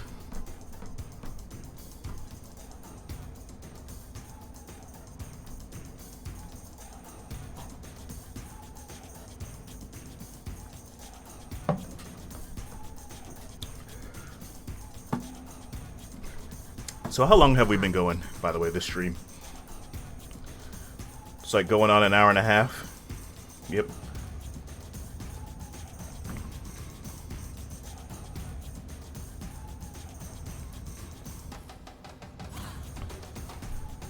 Can we know if the head is of Narmer?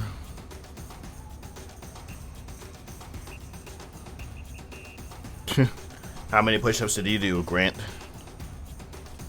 So we'll do, remind me, at 335, we'll do 10 more. 10 to 20 more. Hey dude, you have the body of a god, shame it's Buddha's. Thank you. I appreciate that. I've never heard that one before. I mean, I'm getting a little bit of a belly, but definitely not Buddha.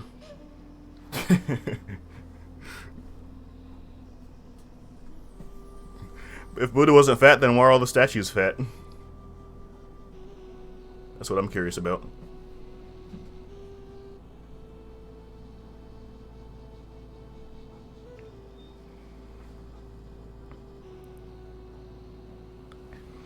I don't go by anything the Bible says. Yeah, I have my own opinions.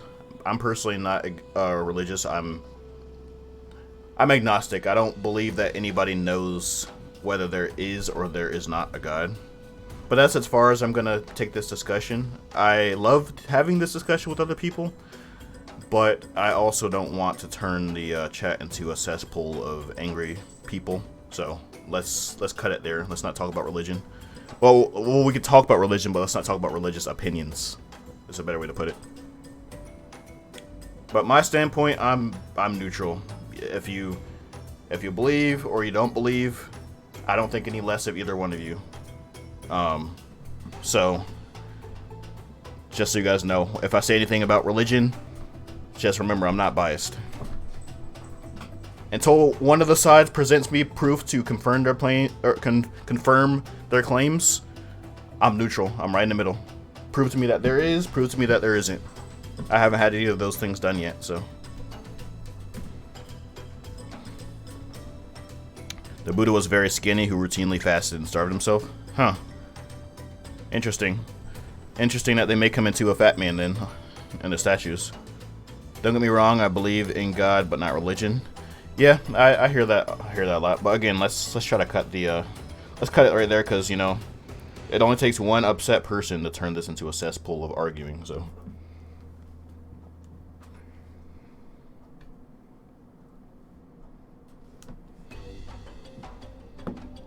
Let's just talk about something uncontroversial like politics.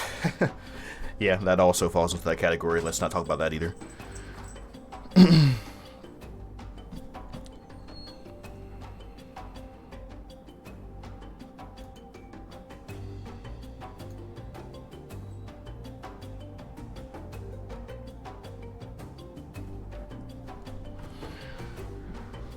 Alright guys, seems like the questions have kind of slowed down. Unless I've just been missing stuff.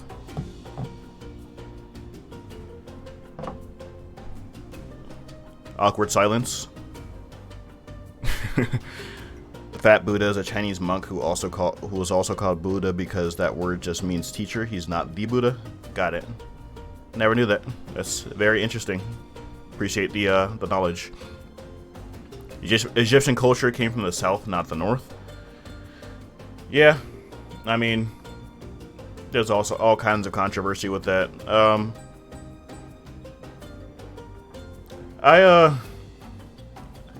There's actually a new documentary published by BBC about African civilization, and they actually said the same thing in that documentary too. So, you know, as much as I hate to put so much focus on Egypt all the time and how African or how not African it is interesting to see that facts like these are coming to light, showing just how truly authentically African Egyptian civilization is. So, yeah, but regardless of how African or not African it is, it's just like what, I forgot who said it earlier, but it doesn't matter how black they are, they're not my ancestors. So, I mean, it's not only that, but again, it's just putting all your focus on one part of Africa. It's sad, you know? It's sad.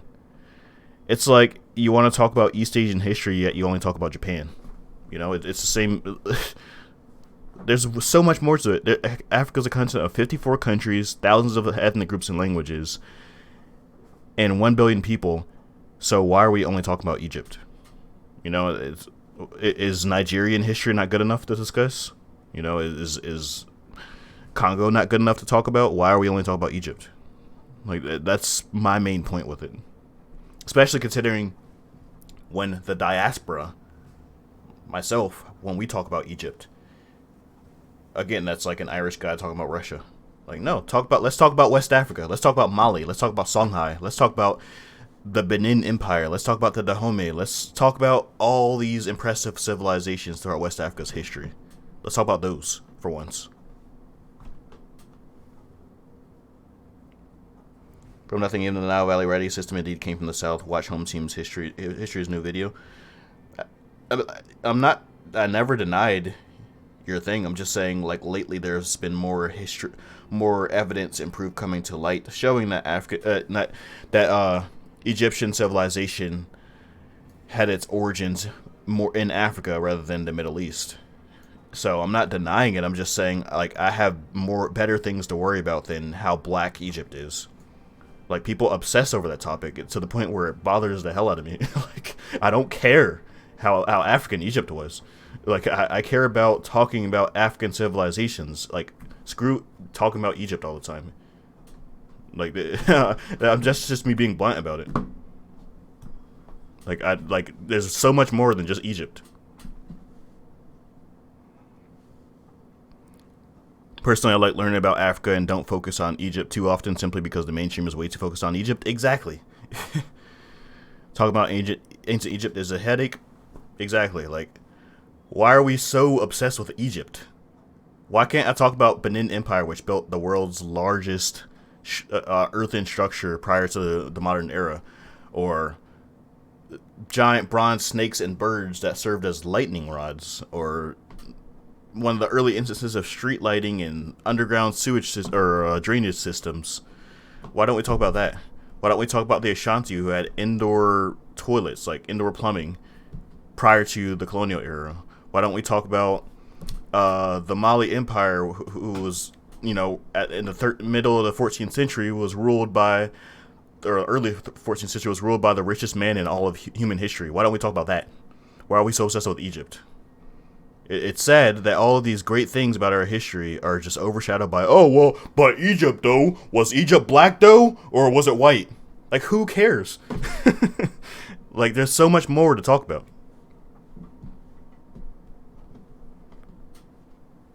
How about the Igbo? Yeah, the Igbo was one of the most ancient civilizations in all of West Africa, who had some extremely, which even they are overshadowed by other African civilizations like the Benin for their bronze work. The Igbo had some extremely impressive, intricate, amazing bronze work.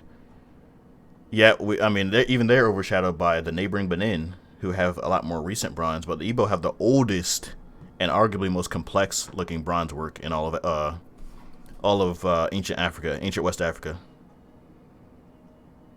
You should not take Home Team's hypothesis to be fact. He's just speculating. Yeah. Home Team, like me, Home Team, if something is not 100% factual, we make it clear that it's not fully known, but it's a theory, or we think, or something. Home Team's a good guy. I'm glad that the biggest African history channel on YouTube is someone who thinks the way he does.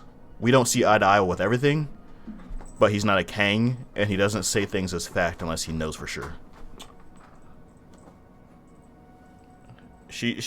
I'm telling you, you guys are making her jealous. She's like, why are you focusing more on these people on this glowing box than me?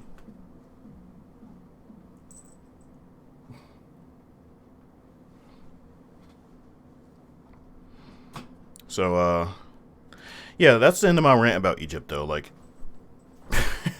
it's really that simple. Okay, we got 5 minutes of push-ups. Make sure you guys remind me. 3:35 EST. 5 minutes from now. Remind me of push-ups. And Kanem Bornu, who lasted from the 8th century to the 1900s, exactly. They were over 1,000 years. Actually, prior to the Kanem Bornu, there was another civilization known as the Sao that dates back to like 600 BC. And they built stone settlements, stone-walled settlements since the like 600 BC. They had no writing system, so we don't know whether they were a centralized kingdom or not, but there were several stone-walled settlements. I thought your cat was an iguana. Really? I think she's going to take offense to that. I got a cat because I thought cats would be more calm than dogs, but I'm not going to say she's less calm than a dog, but she's definitely not calm. Let me just put it that way.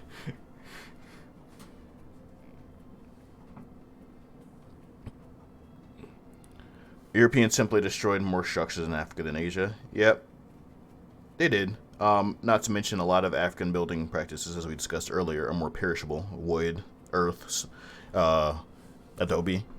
They degrade and they get replaced easily compared to stone.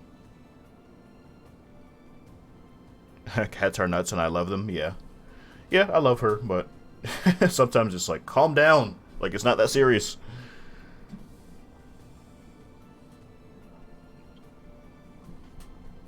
Let's talk about Madagascar. I know next to nothing about Madagascar. I know that the original inhabitants came from Austronesia. They were Malagasy. I know that a lot of their population was mixed with Bantu people. But as far as like their history, like the nooks and crannies of their history, I don't know a whole lot. I do know that they were partially involved in the Indian Ocean trade network with the Swahili, though, as well.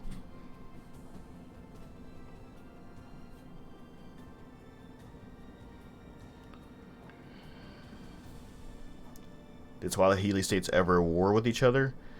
I'm sure they did. Yeah. I mean, I don't know much about it, but yeah, I'm sure a bunch of neighboring people who get rich off of trading foreign exotic goods would definitely war with each other. But as far as I know from my research, they were surprisingly peaceful compared to what one would expect. Like the Mediterranean cultures, for example, they were always fighting each other. The Swahili states, as far as I know, they were relatively peaceful, and therefore they never developed very strong military traditions. And as a result, they were easily conquered by the Portuguese. Which West African empire was the first to start making firearms? Um,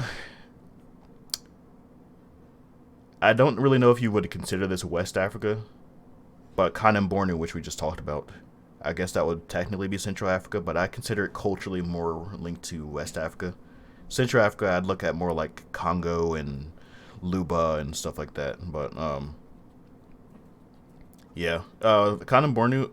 Actually, I don't know if they made firearms, but I do know that they adopted them very early on. They adopted them from the Ottomans, and then but yeah, as far as West Africans who actually produced firearms locally, as far as I know, the Wasalu Empire, in the 1800s, they locally manufactured, they even locally manufactured modern firearms before they were conquered.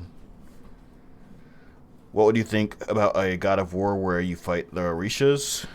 There's lots of potential for Orishas, and I don't know why we never see it. It will be interesting as hell. Europe is a rich continent because they colonized other people and stole their money. Yeah, basically, Europe itself lacks many innate natural resources itself, which may have actually contributed to why they were able to advance in such a short amount of time, because they did so out of necessity. Like, they couldn't just walk down the road and find a gold mine like you could in Africa. They didn't have a wealth of resources like other places, so they had to develop better technology to cope with their lack of resources and find lucrative ways to trade with other people who did have the resources that they lacked. For example, if Malians did discover the Americas, they wouldn't have cared about the gold. Sure, they would have been like, oh, cool, gold, but they had plenty of their own. So, Europeans had no gold, and the only way to get gold was to trade with other people. So, it's just one of those things. Like, necessity always makes people develop new lucrative methods to cope with it. Did Africa have princely states like India during colonialism, like regions controlled by indigenous kings that paid tribute to colonial powers? Yeah, a few. The Ashanti, for example, they had their own kings and stuff like that, and even when the British incorporated them into a protectorate, they were still relatively autonomous and were able to rally up an army and fight the British again after being colonized. The War of the Golden Stool is the name of that war. You know about the African tribes with epicanthic folds, Asiatic eyes. It shows that the trait that isn't unique to Asians. Yeah, we talked about this earlier on in the discussion. It's as Stefan Milo said before he left the chat. He broke it down very well. Or was it Stefan, or was it Hidden History? I can't remember. I'm sorry. It's not the Khoisan who look Chinese, but it's the Chinese who look Khoisan.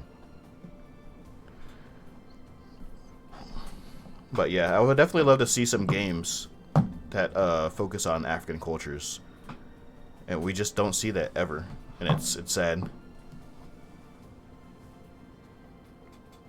All right, guys, you didn't remind me of the push-ups, so thanks. So yeah, let's do push-ups again. Switching over now, or well, give me a thumbs up.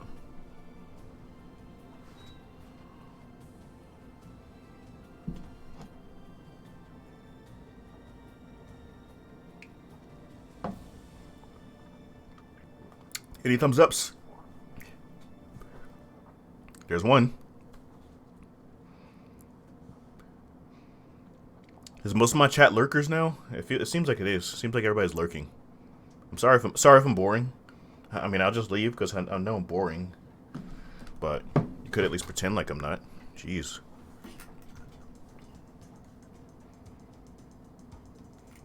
You're on your own with the push-ups up this round. Nope, Grants, you gotta join us. Hey, if you can't do 10, at least do like 5. Just do some. Even if it's 1, just do some. Alright, we got some thumbs ups.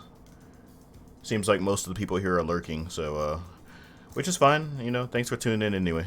Let's go ahead and do our push-ups. Switching to push-up cam. Alright, I'm just doing 10 this time.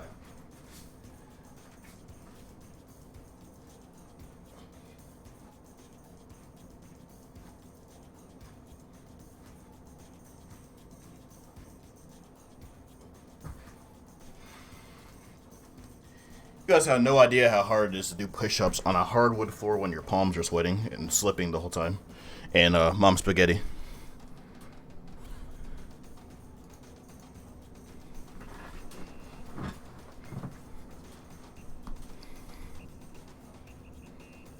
I'm confused about the Almoravids. What makes you confused about them?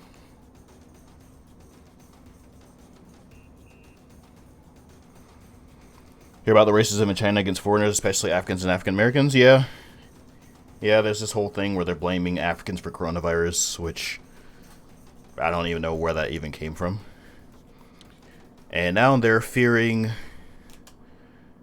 the Chinese nationals in African countries are fearing retaliation because of what the Chinese did to Africans over in China. Which, I mean, I'm not saying I agree. If they do endure any mistreatment in Africa, I'm not saying that I agree with it. But, I mean, can you blame them? I never got what mom spaghetti means. It's a reference to a song by Eminem. Just look it up. Look up Eminem Mom Spaghetti. You'll find the song.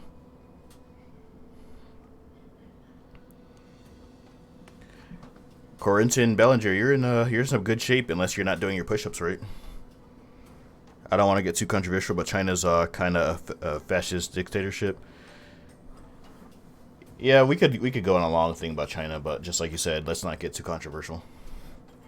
Do you know about Malik Ambar? No, what about him? Ambar? They are airlifting the Africans out of China. Well, I mean, that's good, I guess. I don't understand why they assume... Like, what sense does it make to assume it's Africans when Africa is the least affected continent? Like, the entire world, every continent in the world is worse off than Africa. I think with the exception of Australia, I think. But, I mean, there's only like 20 million people in the whole continent the size of the United States, so of course, it's mostly a giant desert. But, yeah, Africa has actually suffered from COVID the least out of most parts of the world, so I don't understand why they assume it's Africans, or why people are even buying into that, for that matter.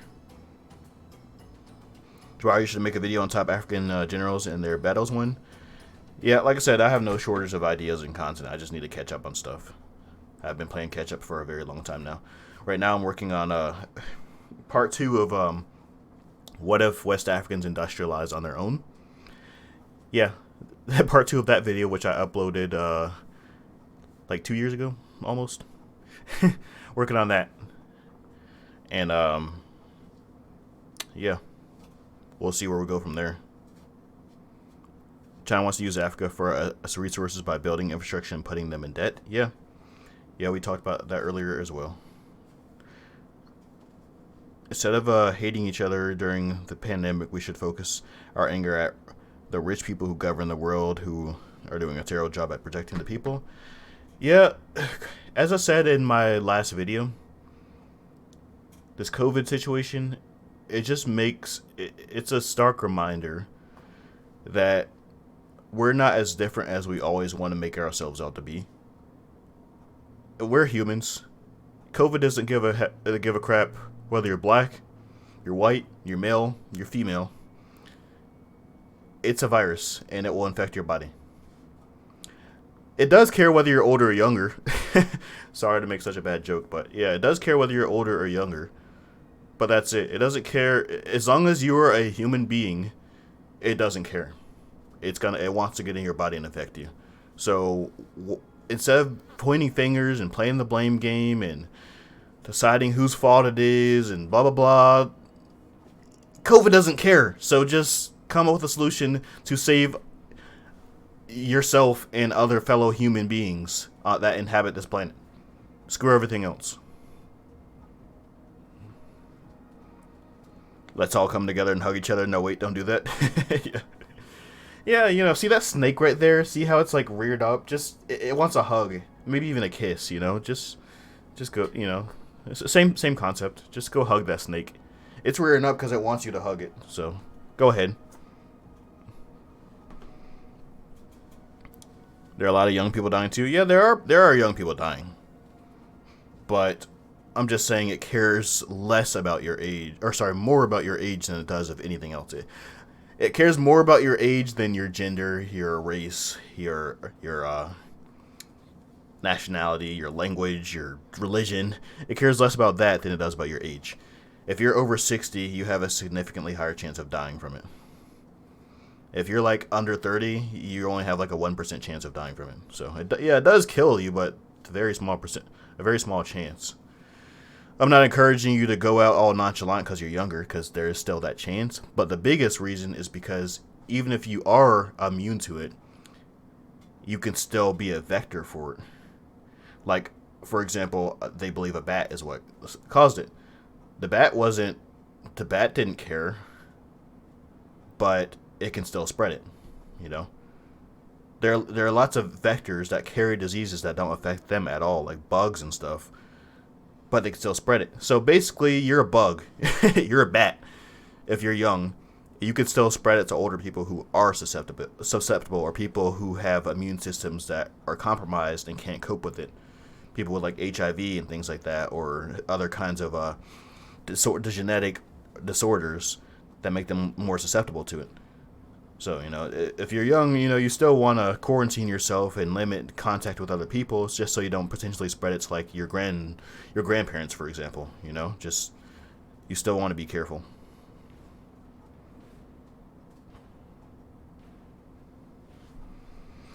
Why do you think so many illnesses originate from southern China? I would guess the population. Historically, since ancient times, China has always had a very, very dense, large population. And where there's a high population, there's a higher probability that somebody is going to provide a breeding ground for a new type of disease or virus, like the bubonic plague, for example. What is very interesting, though, is how the bubonic plague and COVID, despite originating in China, affected Europe more than anywhere else. Like, I mean, in this particular case, the United States, which is technically an extension of Europe, seems to be suffering the worst. But if you tally up all the deaths and stuff in Europe, it's disproportionately larger in Europe than it is in China. Europe and other Western nations than it is in China. So I do find that pretty interesting. Just like with the bubonic plague. What video would you like to make but are holding back from in order to do justice to the subject? That's a very, very specific question, and oh my god, now you got me thinking a lot. For one, African mathematics. 2, the armor one I just recently did. It was the same thing. I want to do that for a while, and I finally got around to doing it, and I feel happy with the way it came out. Weapons, same thing. I was going to do one about that whole Egypt controversy, but you guys I've already voiced my reasons as to why I don't want to focus on that, because we hear enough about Egypt. So yeah, there's a few. I mean, I can't think of them right now, but there's quite a few that was like, oh my god, I really want to do a video on this, but I want to put my all into it whenever I do, so I'm not gonna do it yet. So I believe that the Black Death originated in Central Asia. Yeah, I'm just saying it's generally accepted that it originated in China. So, and it is true that it spread from Central Asia. The Mongols are responsible for spreading the bubonic plague from China. It was impeccable timing.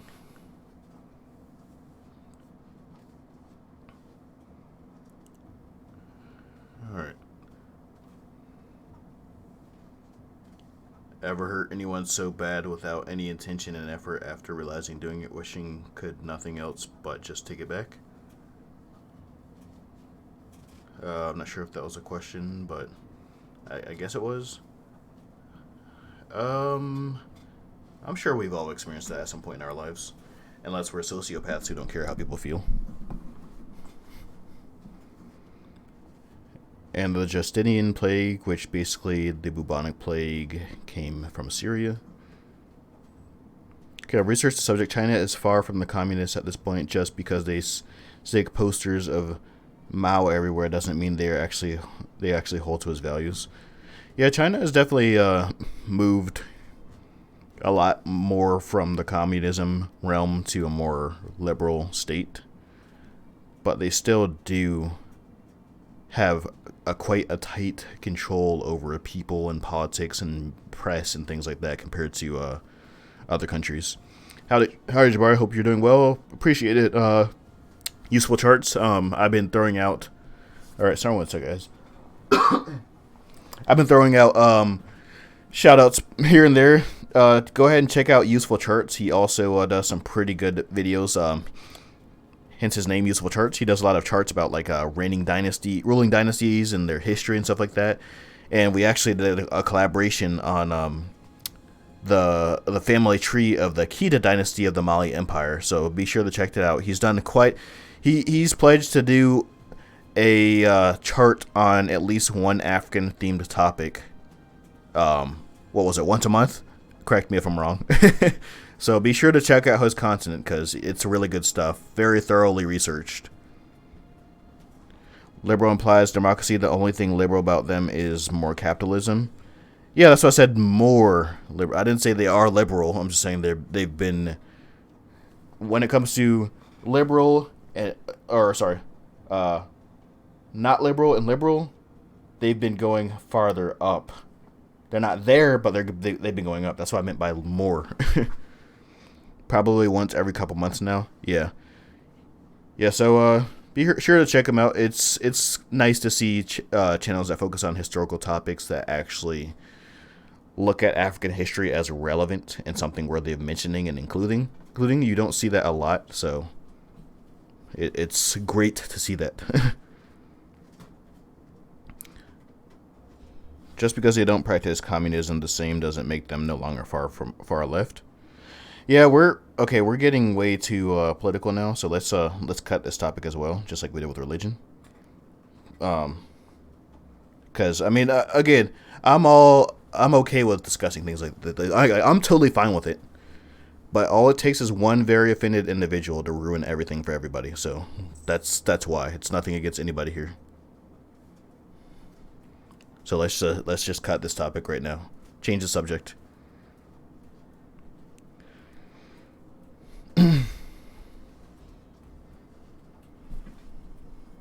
All right, so we did push-ups at 3:37 roughly, right? 4 minutes. We'll do 10 to 15 more push-ups. It's 3:51 here, Eastern time, Eastern U.S. time. So at 3:55 Eastern time, just add 4 more minutes to whatever time zone you're in, and that's when we'll do push-ups. Love your content. Medieval African Islamic empires are of my interest. Awesome. Well, I appreciate that. Yeah, that's been my primary area of focus recently. Simply because there's just a lot more knowledge and lore on them than other places, so it's a bit easier to research. And despite being easier to research, there still isn't enough content about it out there. So yeah, you'll be seeing a lot more of that soon. And actually, when it comes to visiting Africa, Mali is probably going to be the first places I decide to visit for that reason. Did the Europeans destroy African cities during colonization? Yes. I wouldn't say every single one was destroyed, but yes, quite a few were. A lot of modern African cities, like Benin City, for example, there's not a trace of the pre-colonial city in existence today. It's all been rebuilt because it was burned down. Same with Kumasi. There are a few traditional buildings here and there, but for the most part, it's all entirely replaced with modern buildings. Which I do wish a lot of African countries would decide to at the very least, incorporate traditional architectural elements into modern architecture. Um, when I was in the United Arab Emirates, for example, I noticed, despite the fact that Abu Dhabi and Dubai were modern cities, you could still see a lot of that Arabic influence incorporated into their buildings, even like their skyscrapers and stuff, their malls. You could see that Arabic architectural influence incorporated into that. And unfortunately, it doesn't seem like you see that very often with African architecture. And I wish you did.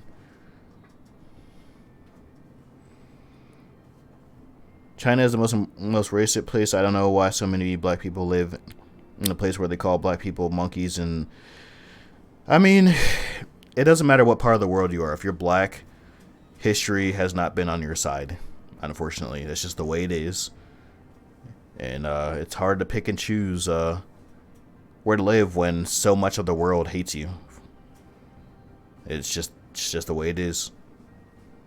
Hopefully things will change in the future, but for now, that's just the institutionalized racist views among black people is something that is still a relatively recent phenomenon. I mean, at least my age, I'm 28, about to be 29. Even my parents experienced that kind of stuff. My own parents. So it wasn't that long ago. But, give it a few generations, I'm sure hopefully it'll at least be a little, quite a bit better than it is today.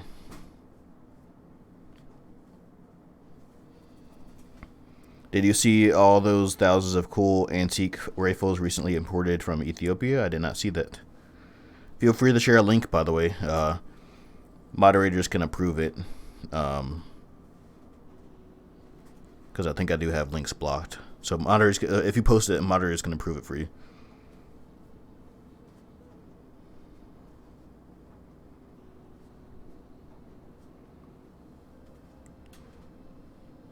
Countries in the Sahel should build modern Sudano-Sahelian buildings. It's beautiful. Yeah, I did see something like that, Tech Baron. There was like a Sahelian mosque built in France. Sorry for guys, my I don't know, my scalp's really dry. I know this is not the most aesthetically appealing thing to see me scratch my head constantly. Give me 1 second, guys. I'll be right back. Mic off, mic on.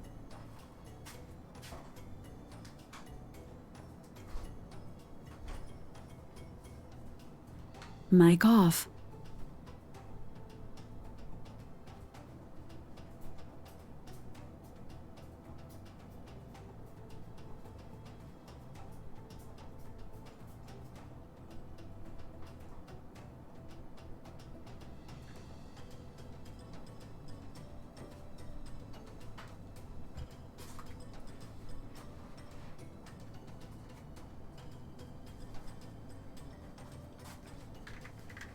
Mic on.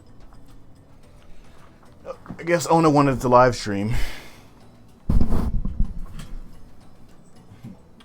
You want to live stream, don't you? She wants to live stream.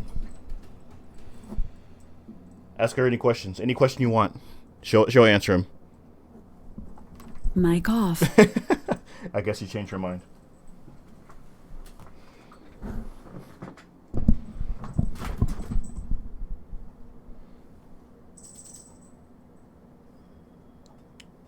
Time for push-ups. Thanks, Corentin Bellinger.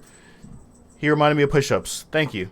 All right, guys, let's do. Give me a thumbs up if you're ready. When you're ready for push-ups.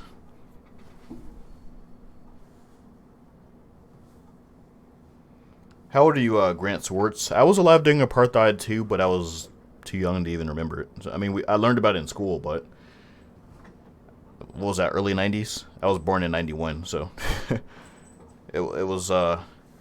I guess it was the same case with my parents. Like, they were born during the time where things were like that were happening, but they didn't really grow up during it.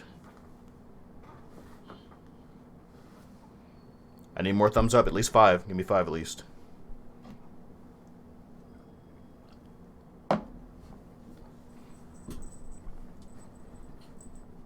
Well, I guess I technically do have 5, but only from 2 people.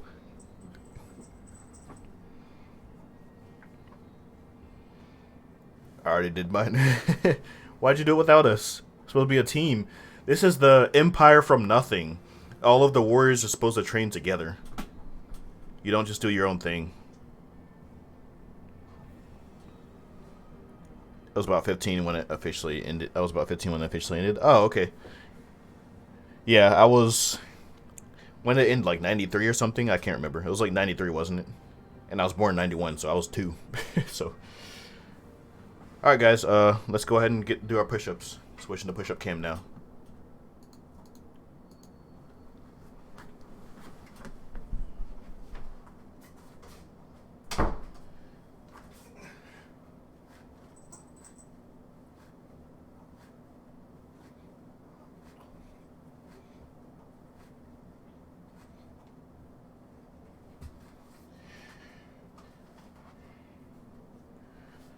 Man.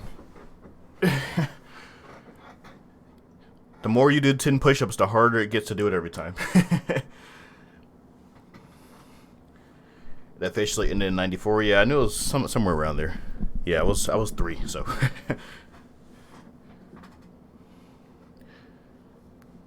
Favorite African country? Again, I would say Ghana. Like, just like I said earlier, I think I feel like Ghana has the most potential. Didn't switch back to my camera. Whoops. Yeah, I feel like Ghana is basically the potential of being the shining beacon of progress for Africa. Like, they're relatively stable. They have a pretty good economy. They have good, their economy is fueled more by producing locally manufactured products and goods rather than raw materials, which sets them apart from most African countries. I feel like they once they get a bit more prominent in the world stage, and then that year of return, for example, really put them in the spotlight. Like, it makes people be like, whoa, this is Africa? Wow, I want to go there again, you know? So I think it's, in general, like, not just the tourism, but the way they're operating, the way things are going, they're a shining beacon of hope of what Africa should aspire to be. What do you think of Madagascar? Again, I don't know a whole lot about Madagascar, so I can't really speak on it. It is an interesting place, though. I'm going to hurt so much tomorrow. Well, Corrigan, you've been going above and beyond, which is great. You've been doing more than me. I was trying to be the motivator, but now you're being the motivator, so... Hey, we're stuck inside. I mean, my arms are already kind of aching a little bit from that. We're stuck inside. Might as well get our exercise in. Even when we're not streaming, try to do that. It doesn't have to be every 15 minutes, but at least like once per hour, try to do like 10 push-ups. Because it adds up. It's like, it's only once an hour, but it really adds up. And you feel the difference. That's what I did before I joined the army. And I could actually see I could see the difference. I could see my arms, like, toning out and tapering and bulking up. Rwanda's making some great strides at the moment. Yeah, a lot of African countries are, but I just feel like Ghana is a shining beacon of hope in a multitude of ways. You were a soldier? Yes, I was. Around 500 for both tests. They pay. Wait, I guess I read something different. Jabbar, do you think modern Egyptians and North Africans should be considered as descendants of ancients or not? Yeah, I mean, it's hard to classify. Sorry. It's hard to classify the whole of the nation that way, because populations vary dramatically depending on place to place. But yes, I feel a good portion of modern Egyptians should be and could be considered as descendants of the ancients, if that's what you're asking. Are you still in the army, or are you, like, in reserves? No, I'm totally out of the military.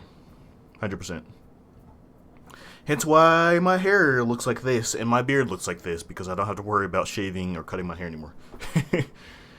And hence why my avatar looks not like this.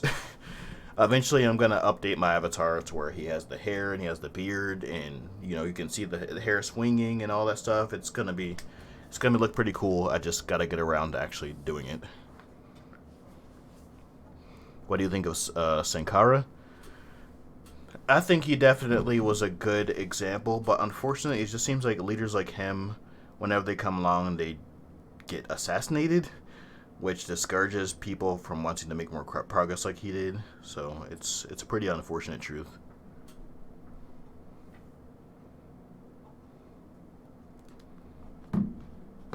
Are state militias still a thing in the U.S.? Technically, no. They're yes and no.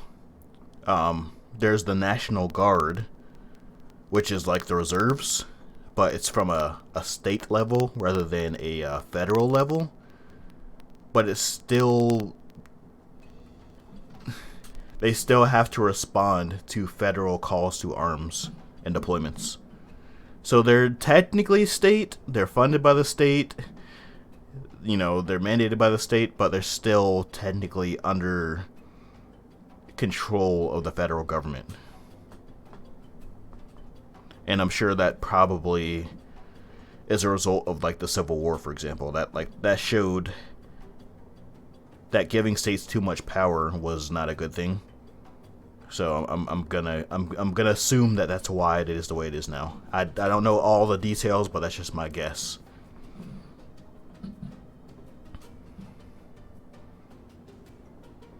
Oh, hey, just a quick peek because I'm on my way to bed. That's fine. Honestly, I'm probably not going to be streaming much longer. We're going on 2.25 hours right now. So, probably going to end the stream in the next 15 minutes or so. Do they get deployed overseas? Yes, they do. They can. They are less likely, but they can.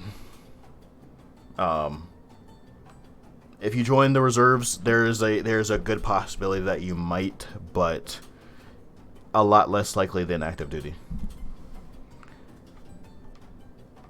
Modern Egyptians are mixed with Arabs, Turkic tribes, and other people. Yeah, they are. But again, you can't generalize the whole. You can't generalize the whole country because there's just too many nooks and crannies and things you have to differentiate.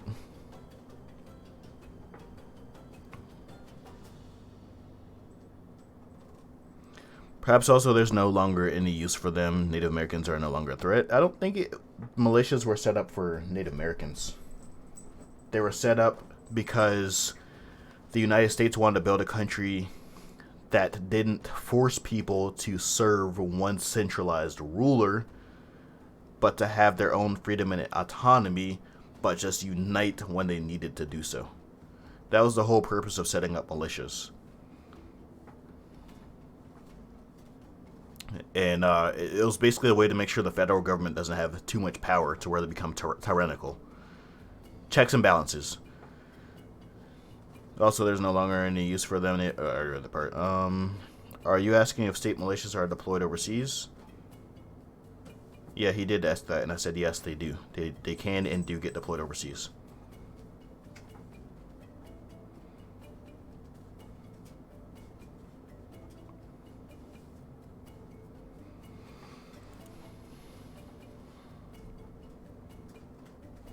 Alright, so when was our last push-up round? What was that? Let's see.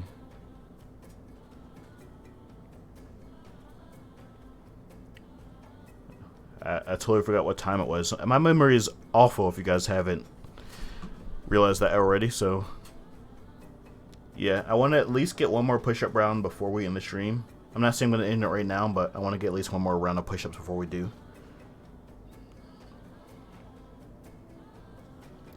No idea what the topic is. Oh, nice hair. Thanks. I appreciate it. Yeah. Been working on it, especially since on this COVID, I've been having to do it all on my own, which I've never done before, but surprisingly enough, I'm still doing pretty decently with it. Yeah, topic is just a general discussion. It's a quarantine. We're stuck at home. We're just talking. We're just hanging out.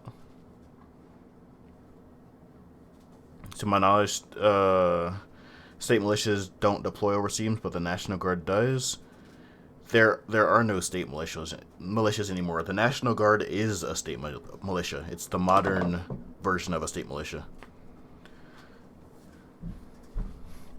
From nothing, you hear about the Yasuke movie? I did, briefly. I heard also there's going to be one on Mansa Musa, briefly, but I haven't looked too deep into it. I may do a video on it in the future when I do decide to get around looking into it, but yeah.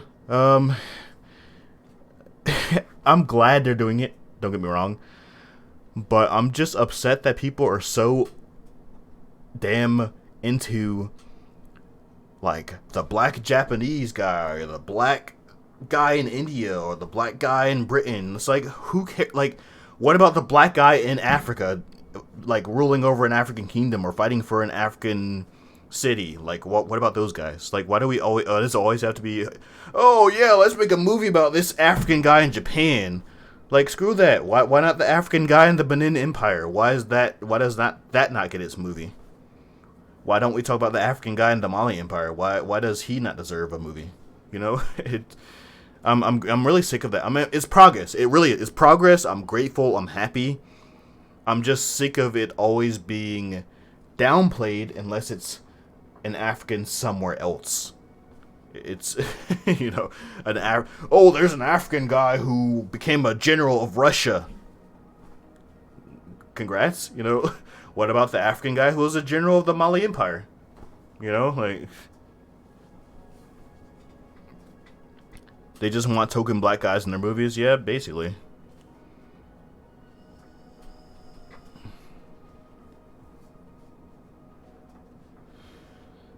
They need their token. They always need their token. And again, I feel like it's like, I mean, I guess it's kind of good because it's kind of like a transition. It like conditions people, like, okay, there's a black person through historical times who was very significant, but at the same time still relatable because he was in our culture. So I guess it's kind of like a transitionary thing. And then eventually, once they think black people are cool enough, they'll give them their own movies of their own cultures. As bad as it sounds. I think it's kind of like, you know, the Japanese, like how they have games where, like, there's like a game that's largely based on Western culture, but you can play as a Japanese samurai if you want to.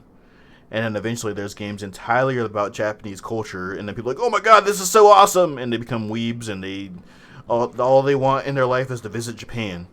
You know, I think it's just one of those things. It's a transitionary phase, I guess, but it's still just, I don't know. We'll just have to see. Only time will tell if that strategy will work.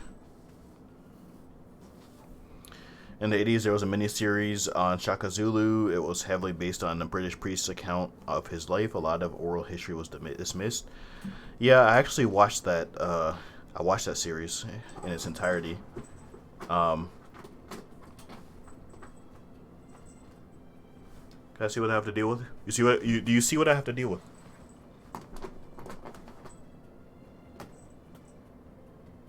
Now my jacket has like holes all over, little pinholes from my claws all over it. Nice. Yeah, but it was pretty good. It was very progressive for its time period. But I still think it kind of portrayed the view of like the primitive savage, the noble savage, I guess. And also, it never really got followed up with. It just kind of, it was there, it had its time, and it was gone forever.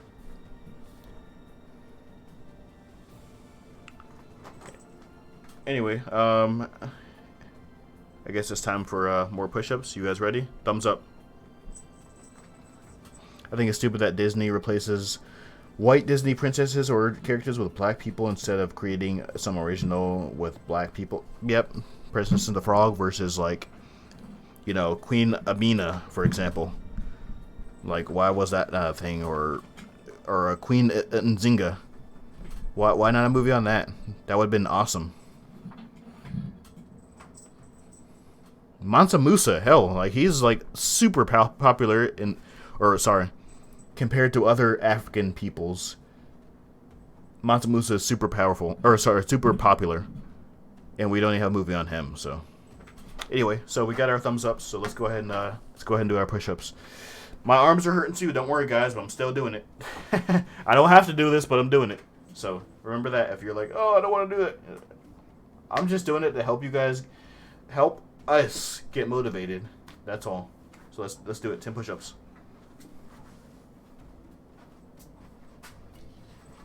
Forgot to switch the push-up cam. Whoops. Give me a second. I have to provide the evidence. There we go.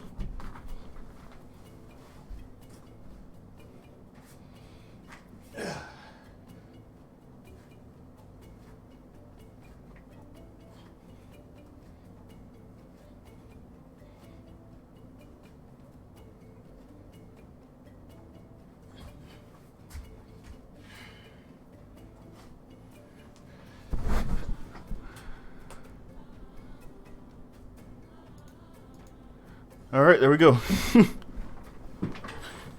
Those 10 push-ups get harder every time. Jeez. I love the theme song for the Shaka Zulu miniseries. Yeah, I liked it too. It has a weird feel to it, like almost like nostalgic. But at the same time, it's hard to explain. I really like it. I don't like it the way I normally like songs, but it just has the vibe it gives. It's, I don't know. It's hard to explain. I'm a little winded after that. Jesus. How are you guys feeling?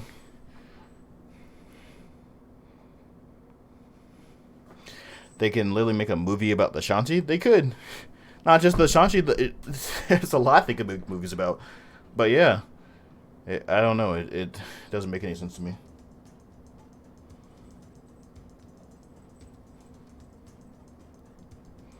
Make comics only about black characters and African lifestyle. Awesome. Victor, if you join the Discord server, I'd love to see some of your work. Always willing and wanting to see some African themed work. Alright guys, we're going to end the stream in 6 minutes. That'll put us at about 2.5 hours. We'll probably do another round of 10 push-ups right before we go, if you guys are up for it, even though that's only a 5-minute break, but we'll do it. And yeah, the musical is almost like Lion King, like in the miniseries. I don't think so. It didn't really give me the Lion King vibes. It had its own unique flavor to it. Lion King was based on Sunjata Akita, was the only African Disney movie about movie on animals. It was not based on him. Yes, Sunjata Akita was nicknamed the Lion King, but the actual story was not based on him or anything about him. It was based on, I'm pretty sure, like a Greek legend. Alright, Soma, see you later. Yeah, like I said, the stream's going to be ending in 5 minutes, so I appreciate you coming in and moderating and hanging out. Thank you. Thanks a lot. Shout out to my moderators for... I'm getting so sick of this cat. Shout out to my moderators for helping out here. Peace out. Hopefully you won't need me in the next 5 minutes. We should be fine. Appreciate it.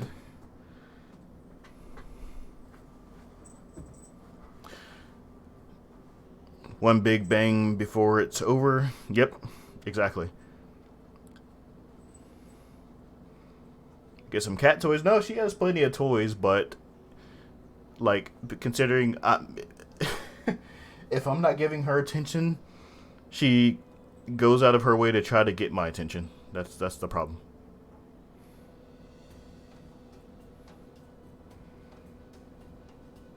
I think the movie on the Second Punic War would further interest in Africa. Carthage's populace are Levantine in origin. No.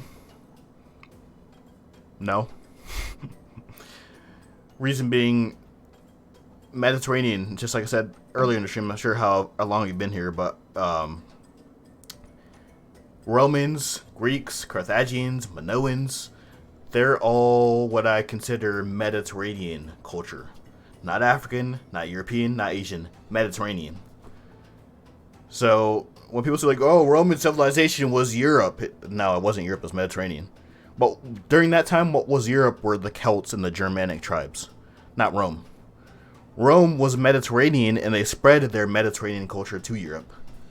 So, when you focus on a Mediterranean culture, like Carthage, you're not doing Africa any justice. You're doing the Mediterranean culture a justice. How would you find the African version of Game of Thrones? I like how you put the actual word would. How would you find an African version of Game of Thrones?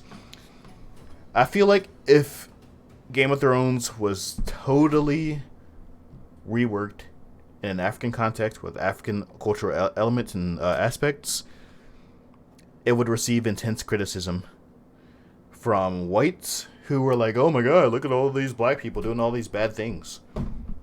And then from blacks saying, this is racist, they're making all these black people look so horrible. So, in other words, I don't think it would work. So, kind of in a way, this whole transitionary thing I was talking about before might be a good thing. But, just in general, people judge things more harshly when black people do it. That's a big problem with the media. A huge problem. For example, you ever watched, like, Troy or 300? Lots of scenes where, like, this big, powerful, strong warrior throws a spear, like, and, like, kills a guy from, like, 100 meters away, and he's dead, you know, and it's like, oh my god, that's so impressive. He threw that spear so far and hit the guy right in the neck, and he died, oh my god. Imagine seeing that exact same man, but he's black. A black man throwing a spear and killing a guy who, oh, yep, typical African spear chucker, that's not impressive. Typical African spear chucker.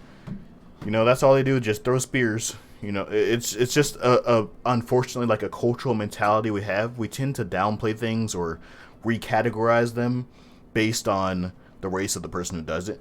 I remember just a good example. I saw a meme once.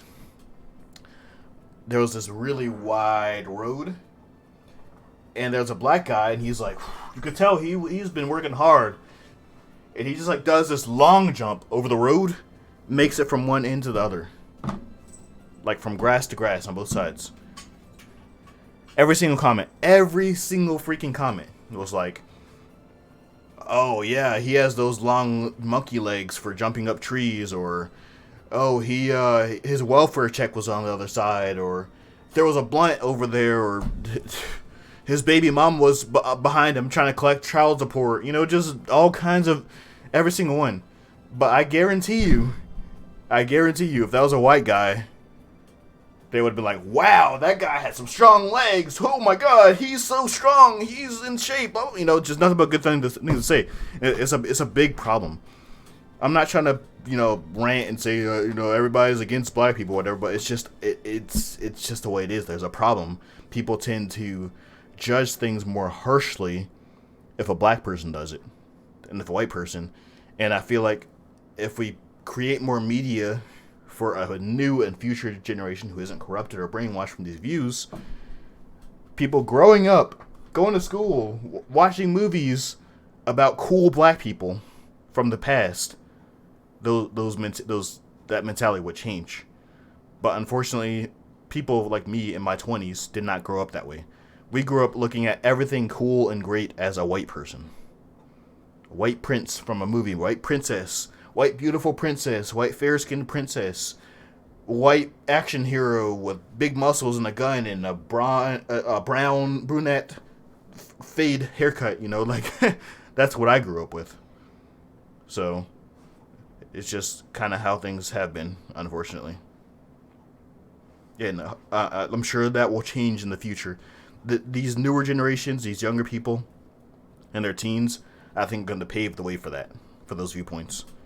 But my generation, though we're a bit more open than previous generations, we're still not quite there yet, unfortunately.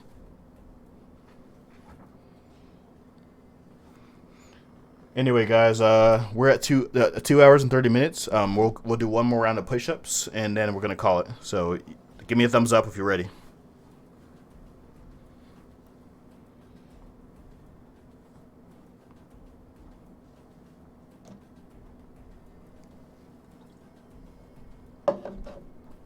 Come on, guys. Any thumbs ups? You're getting sick of my push-ups? I see I'm losing viewers now. That's not good.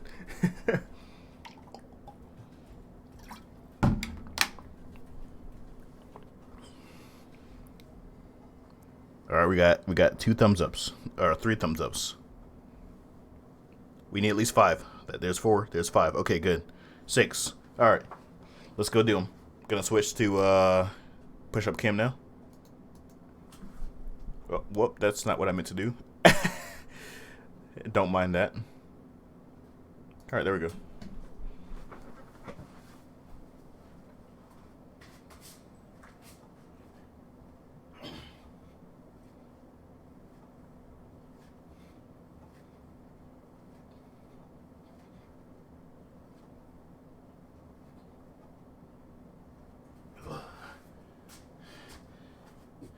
Man, I'm sure you could probably already tell, but wow.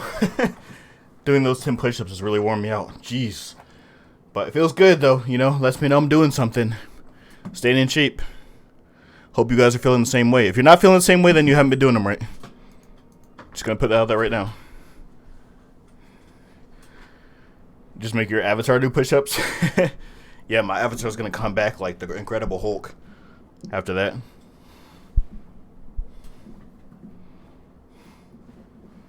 No more? Don't worry, there is no more, Grant. That was our last round of push-ups, so. We didn't do them every 15 minutes, unfortunately, but we did do quite a few this time. More than last stream. I think we killed Quarentin Bellinger. RIP. How'd you guys do? Besides Quarentin, I mean, I know he died, but how'd you guys do?